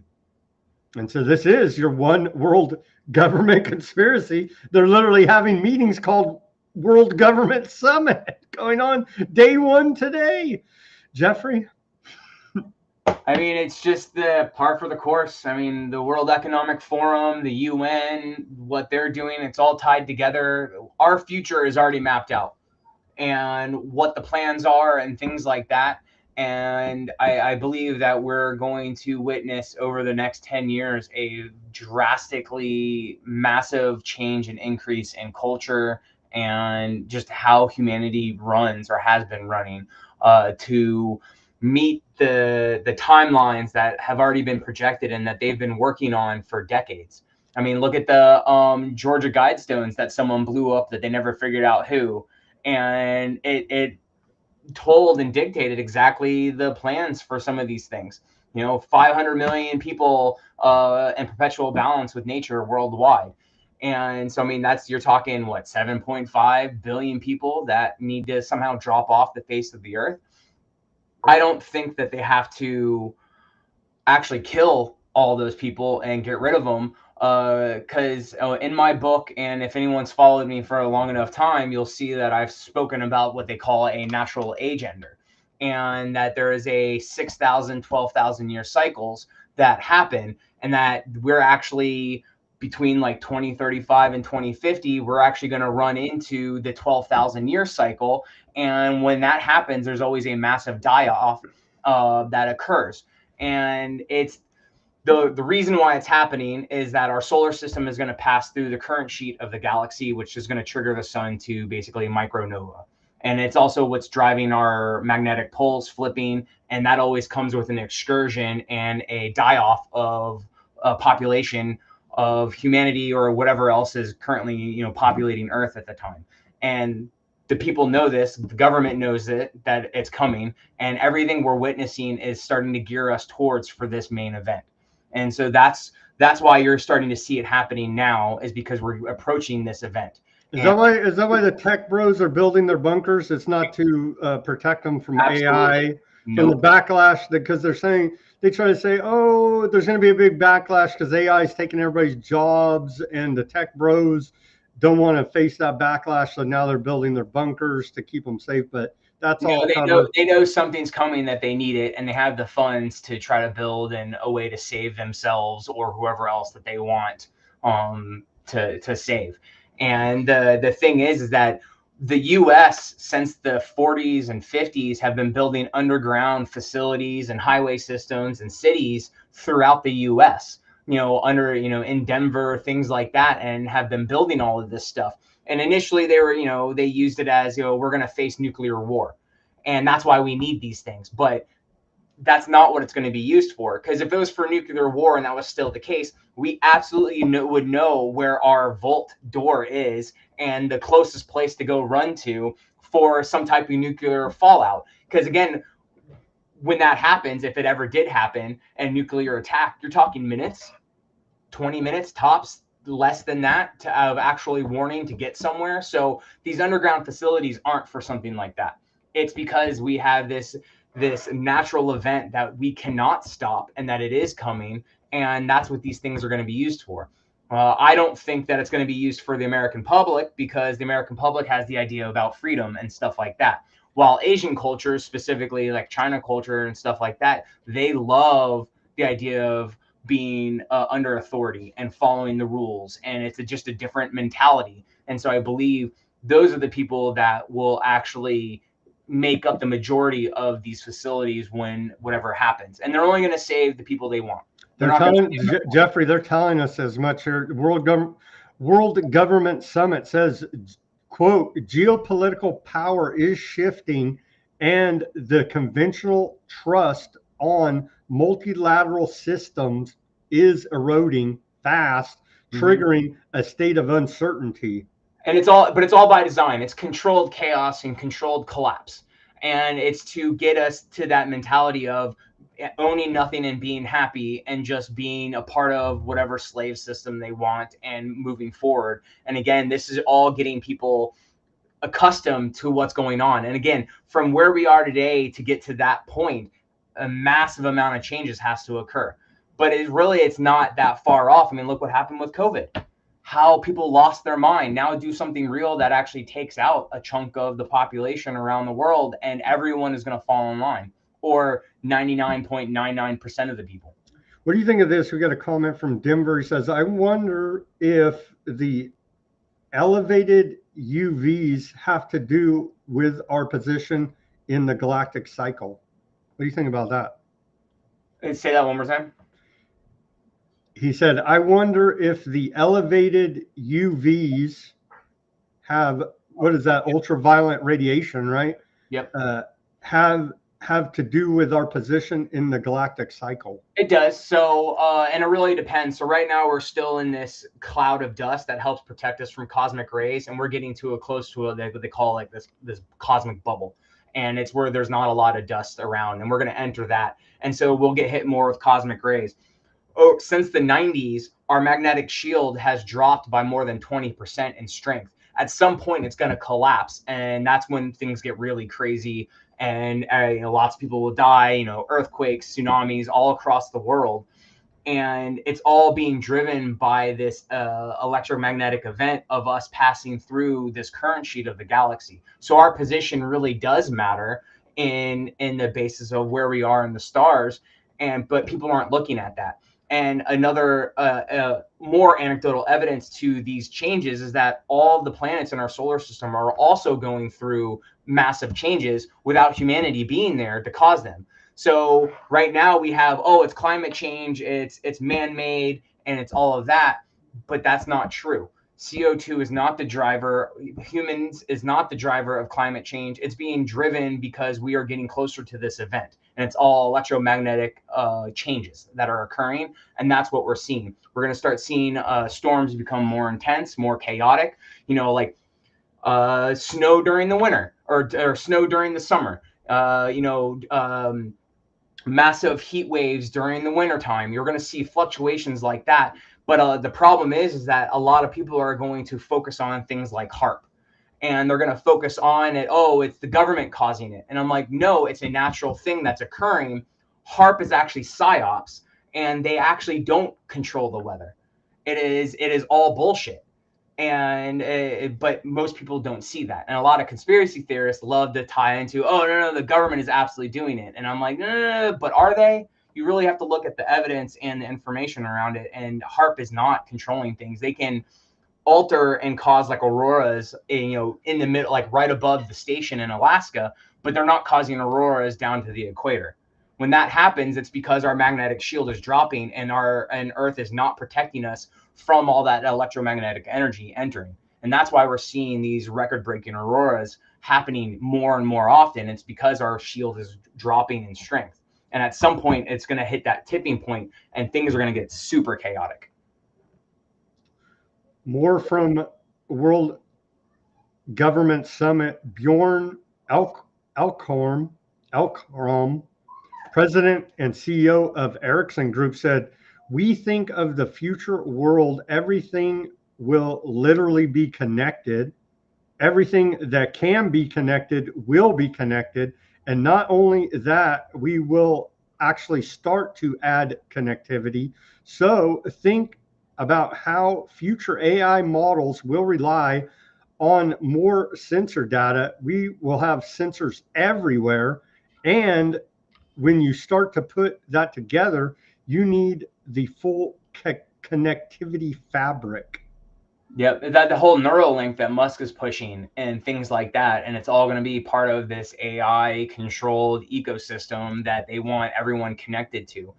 And now I have one of the theories dealing with this, plasma cosmology and this natural event occurring is that as our shield drops, we're going to enter in this next phase of what I call macro evolution. So micro evolution is kind of like Darwinism, and why people don't believe necessarily in Darwinism is because there's missing links and things like that. But those missing links they're not missing. It's people have evolved from, or a species evolved from one thing to the next during these microevolutionary or macroevolutionary jumps.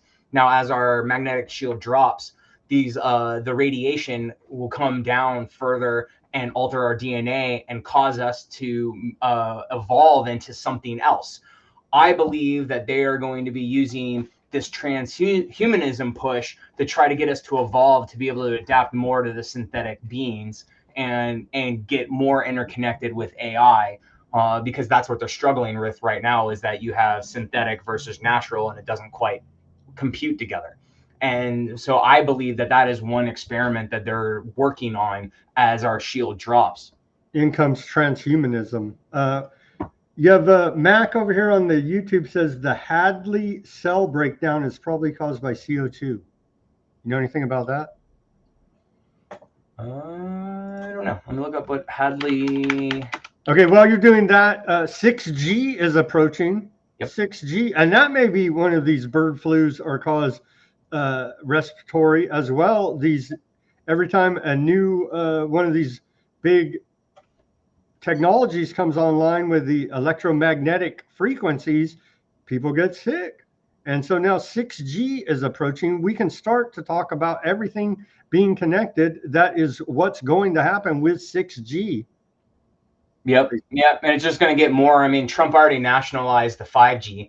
But back to the Hadley cell, it's not driven by CO2. CO2 is a byproduct and has always trailed temperature changes. So it doesn't actually cause and dictate. It might influence some areas because it's like poison, but that's the other stuff mixed in with CO2. Plants love CO2. Plant life, the more CO2 we have, the better our plant life, the better our food is, and the more abundance it is. Denver wants more chemtrails to block the ultraviolet radiation from coming in. Well, I mean, that could be one of the reasons why Gates was always pushing, trying to block out the sun. And it's more of, hey, he might actually think that as our magnetic shield drops and we don't have the protection, that they're looking to do that. Now, I don't think he's altruistic in that aspect. I do believe there's definitely more nefarious reasons behind it, but that could be one of the things that he pushes on how he sells it to other people. And at least behind the scenes, because really it's the energy from cosmic rays and our sun that drives our weather patterns, and the physical actual magnetic connections from Earth to the sun and to the other planets is what really drives all of our weather patterns. And it's why our weather patterns are changing and why all the other planets' weather patterns are changing at the same time. And it's not CO2. More from the World Government Summit here. They say their UAE's vision in a multipolar world, building multilateralism through action, economic, humanitarian, and diplomatic. And we keep talking about how the power is shifting here now from the West to the East to the global South. And they say it right here. This is President, CEO of the Atlantic Council, Frederick Kemp. He says, and this is at the World Government Summit, he says, Well, they had a session there called the geopolitical reset. And so, what will Trumpism be? Is it going to be institutionalized and structured, or is it going to be personalized and improvised? But what I got, the key out of this was the geopolitical reset. Kind of on those lines with the Great Reset. Yeah. People think that Great Reset's over, and I'm like, no, we're seeing it right now. Part of the Great Reset, which I guarantee you that's part of it, is all about getting corporations to be more in control and the gatekeepers of society and more running things, but it's just going to be government in another form. And it's more about this aspect of resetting it and getting people more in line with that one world aspect and falling in line with these changes that are coming. And so really that's all it is probably just more wordplay on the changes that they're going to be making across the board for all of the governments. Third world parties falling more in line with the major, China, Russia, and now it's going to be BRICS. Are they using all this it feels like they're using all this corruption being exposed as an excuse to, and we saw it during Doge as well. Oh, we're gonna go in there, audit the government. Oh, there's all this waste, fraud, and abuse everywhere. Well, get rid of the government, replace it with AI now. Yep, and that's exactly what's going on. And a lot of people said, oh, look at all the savings that they're doing. They're canceling all of these contracts. And I'm like, but the money's already spent. Just because you cancel a contract doesn't mean the money is going back to the taxpayers or to pay down national debt. No, if the money doesn't get spent, it's getting diverted into something else. And that's what Trump and Musk were doing, was diverting all of these contracts and things so that they had the funds without having to actually do anything. It was already spent, and they just diverted the funds into implementing AI across the board. To their projects, yeah. Mm-hmm. To technocracy. U.S. shot down. We're on the geopolitical section here now of the show, wrapping it up. We're already at the 2-hour mark, so we got to get through this last bit of news. U.S. Navy shot down an Iranian drone there today in the off of Iran's coast because Iran built its country around our Navy and around all our military bases, and we got issues with that. And so today we shot down one of their drones. Are we going to see a full-on scale war with Iran? As they say, reports now out of Axios today say that this is a quote from the report from an unnamed source out of the federal government. They say it's safe to say that nothing came out of the meeting between Kane and Trump that to change his or the president's mind on attacking Iran. It's really the aardvarks who want a strike. The president is just not there. So they're trying to say Trump is not ready to attack Iran yet. Again. Yeah, I feel like eventually it's going to happen. And I've always maintained that the book 1984 was a roadmap. Well, the latest excuse was that Iran is murdering their protesters. And so we care about humanity so much. Trump cares so much. He's a bleeding heart liberal out of New York that we have to, America has to stand up for the Iranian people being oppressed by their government and killed in these protests, when we know it's come out, Western intelligence, Mossad, at the very least, is in there provocateuring said protest, right? That and the fact that it was all happening at the same time that he was saying, no, you're not allowed to protest here against ICE. Yeah. But we're going to go ahead and send our troops overseas to protect those protesters because they're fighting back against that regime and that government.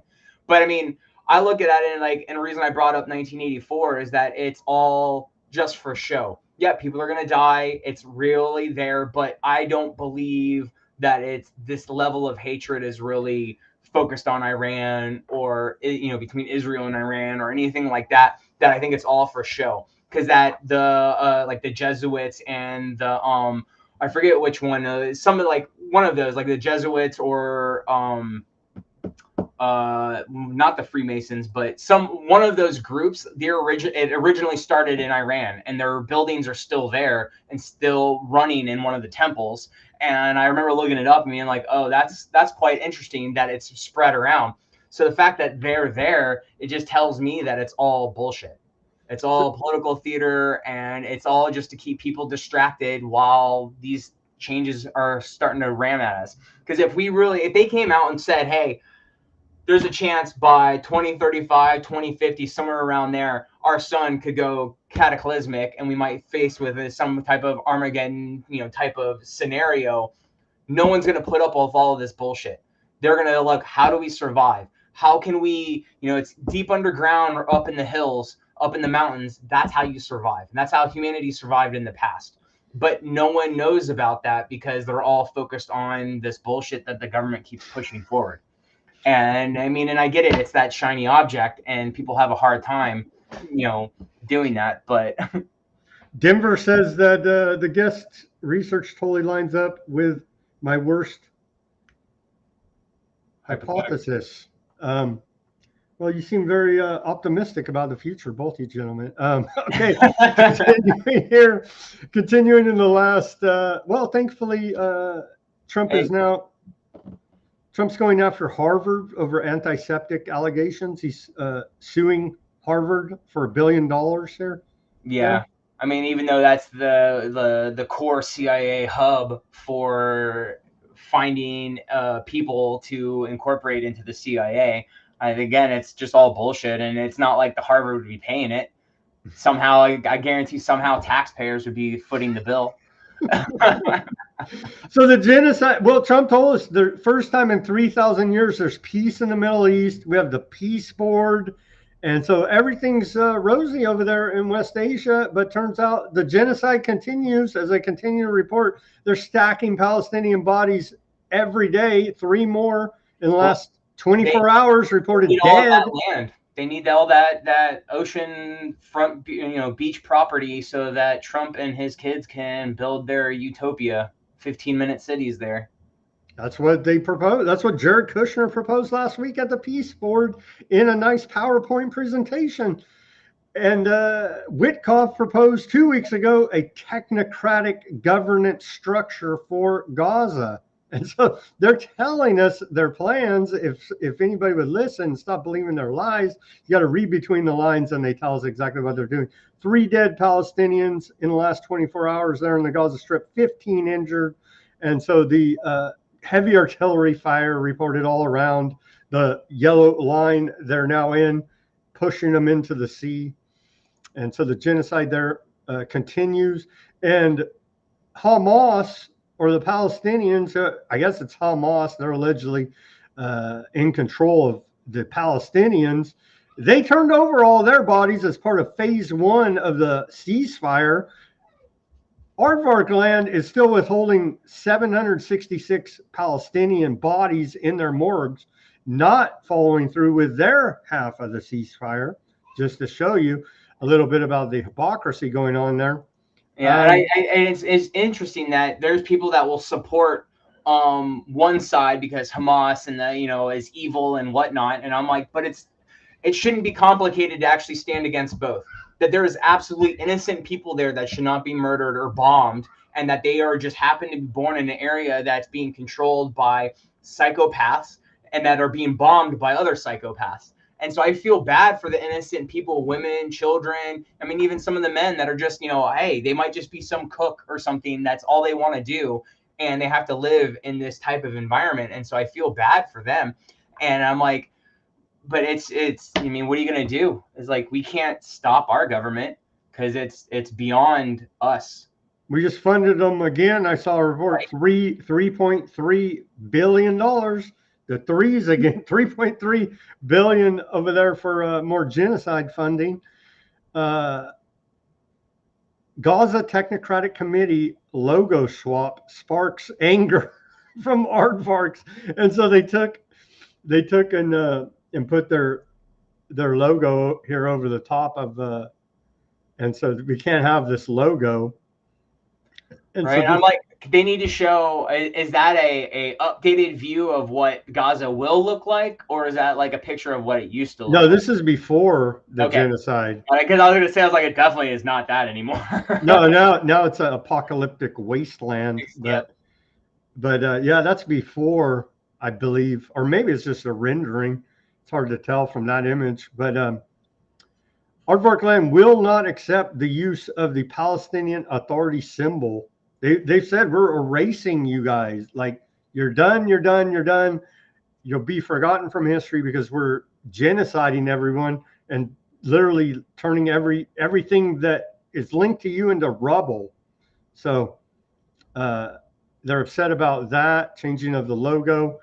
And then we have, I think that's about it. We have some more from Huckabee, kind of sick of him. I think we already know his positions. What are your positions on Christian Zionism and evangelicalism here in America? It feels like a cancer on our society to me, leading good, well-meaning Christians astray here. I think that's exactly what it is that they are purposely leading people astray. And definitely I wouldn't consider them Christians or even above board, like good. Like I don't like Zionists. I'm not going to, it's specifically anyone really in government. And I tie it just because I'm an anarchist. So I tie everything to really government. We get rid of the fallacious belief in government and we'll immediately start seeing things start to get better. But it takes an evolution. We as a society, as a human race, have to evolve past this need to be controlled, because the actual definition of government is a tool or action of control, and you can't be free if you're being controlled.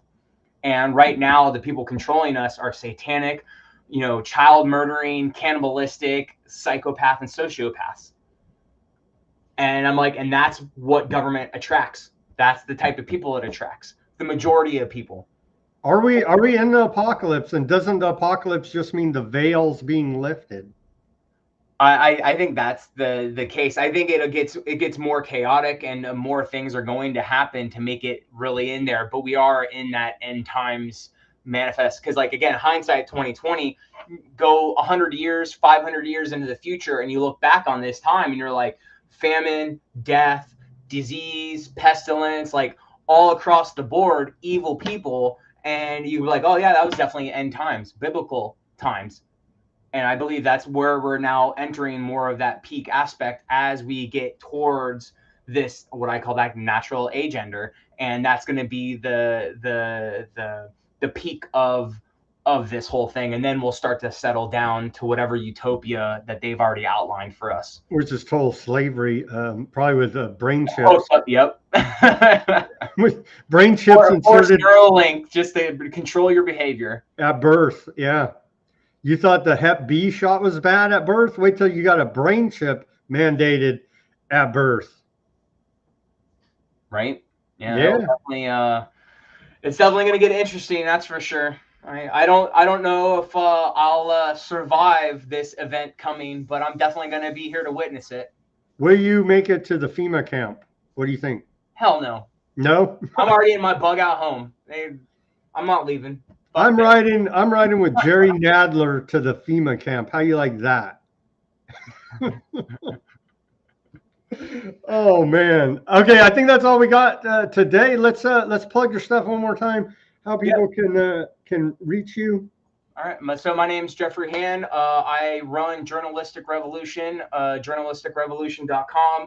I've written 2 books, COVID-19, Short Path to You'll Own Nothing and You'll Be Happy, Welcome to the New Age of Tyranny. And my second book, which was The Fallacious Belief in Government, Warp Speed Towards Tyranny.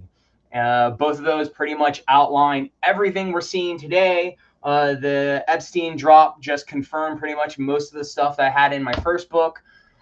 We have a ton of great articles and other information on my website, and I produce a weekly news analysis of what's going on and how it is really affecting us from my point of view. Awesome. I'm so sick and tired of the bats. I got banned off the internet for talking about the bats.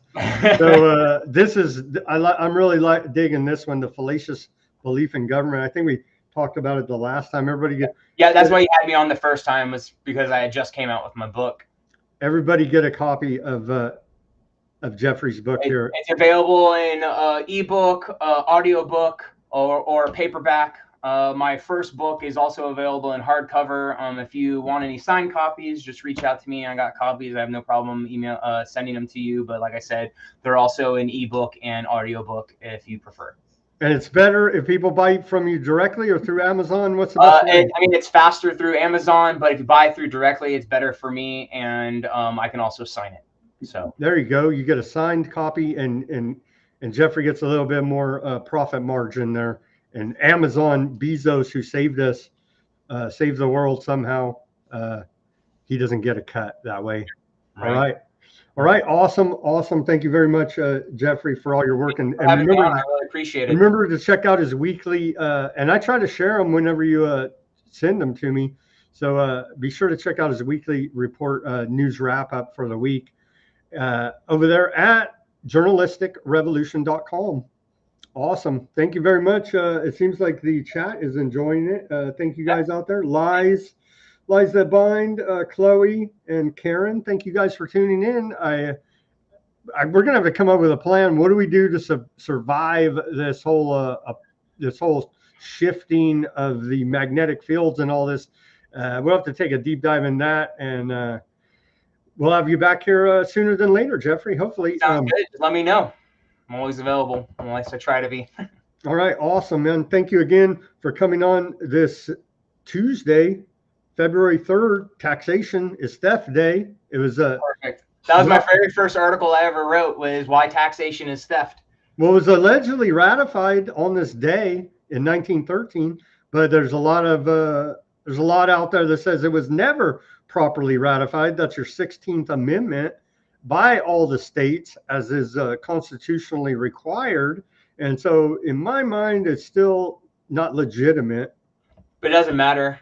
Silence is consent to the government, and a piece of paper doesn't stop tyranny. So it really doesn't matter. They have a monopoly on violence. So, and it's already set in the big wheel already turned. I always say that. Yep.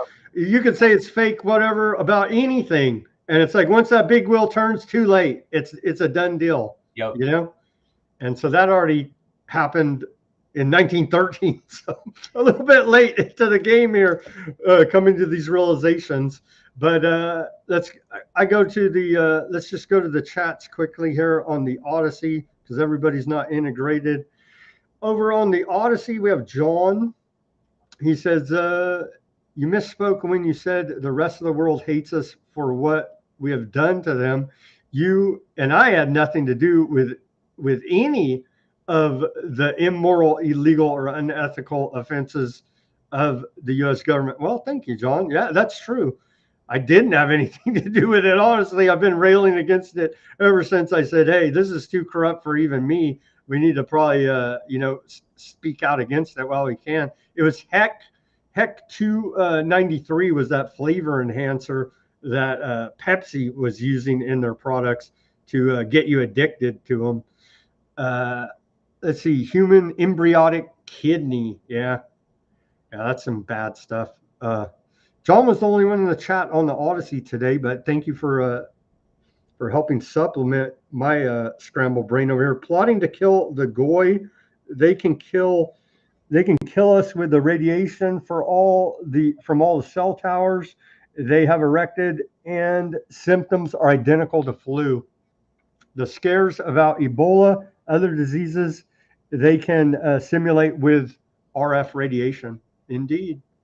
But I mean, honestly, that only happens at the 60 gigahertz range. So that specific gigahertz range is what actually oxidizes the oxygen. They got to be zapping the hell out of you. It has to be that range, but all 5G towers don't operate at that point. They could turn it up to that point, but right now none of them do. No, and yeah, it'll increase cancer rates and things like that, but it's really when they start pumping out that 60 gigahertz, that, or the closer you get to that and the further you get away. So it's really that specific hertz is the danger one. And they can turn that dial at any time. They can.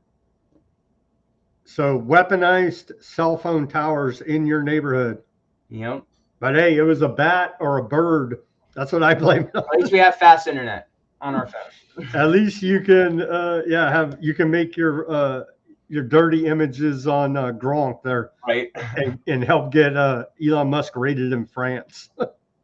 If the magnetic shield does not keep out cosmic rays, all unshielded electronics will be destroyed. How far below the surface must they be to be safe? It's like 5-10 feet. It's really not much. The ground absolutely absorbs radiation pretty quick, so you don't have to be very far. So any amount of protection is good. But it's definitely the risk of us entering the Stone Age before the actual main event happens. There is a high chance and high risk. The closer we get and the more our shield drops, we could definitely see a loss of all of our electronics.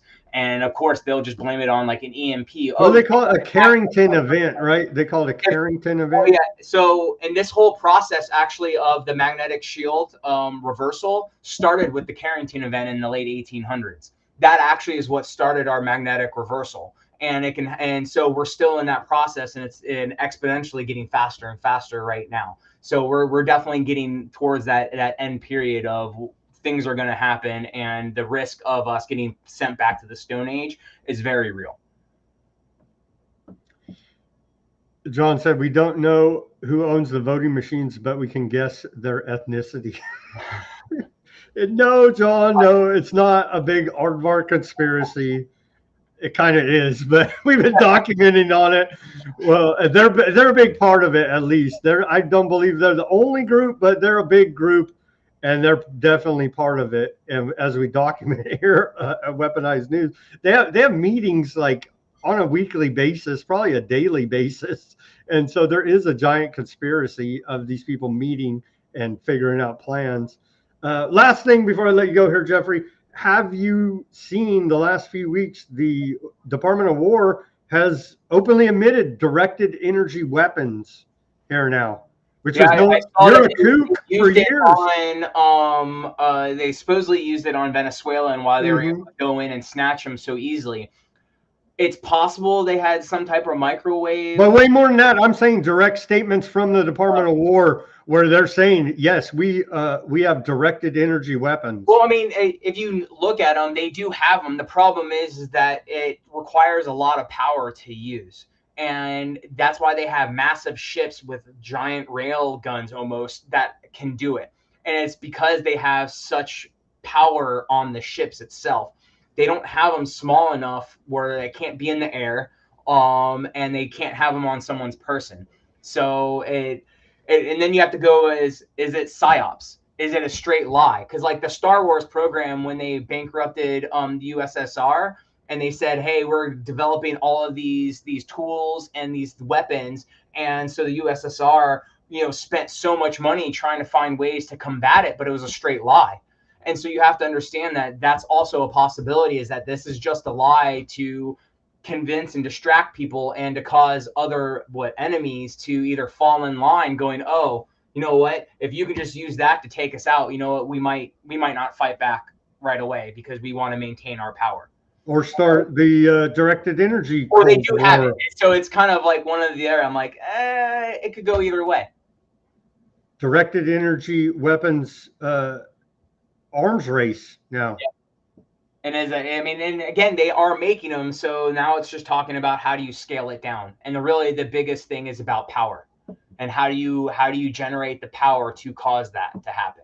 Now with microwaves, you could do microwaves, and that's a lot less powerful versus a laser type of situation. I think they throw all of that into directed energy weapons, from sound to the microwaves to actual lasers. Like all that is lumped into directed energy weapons. Mm-hmm.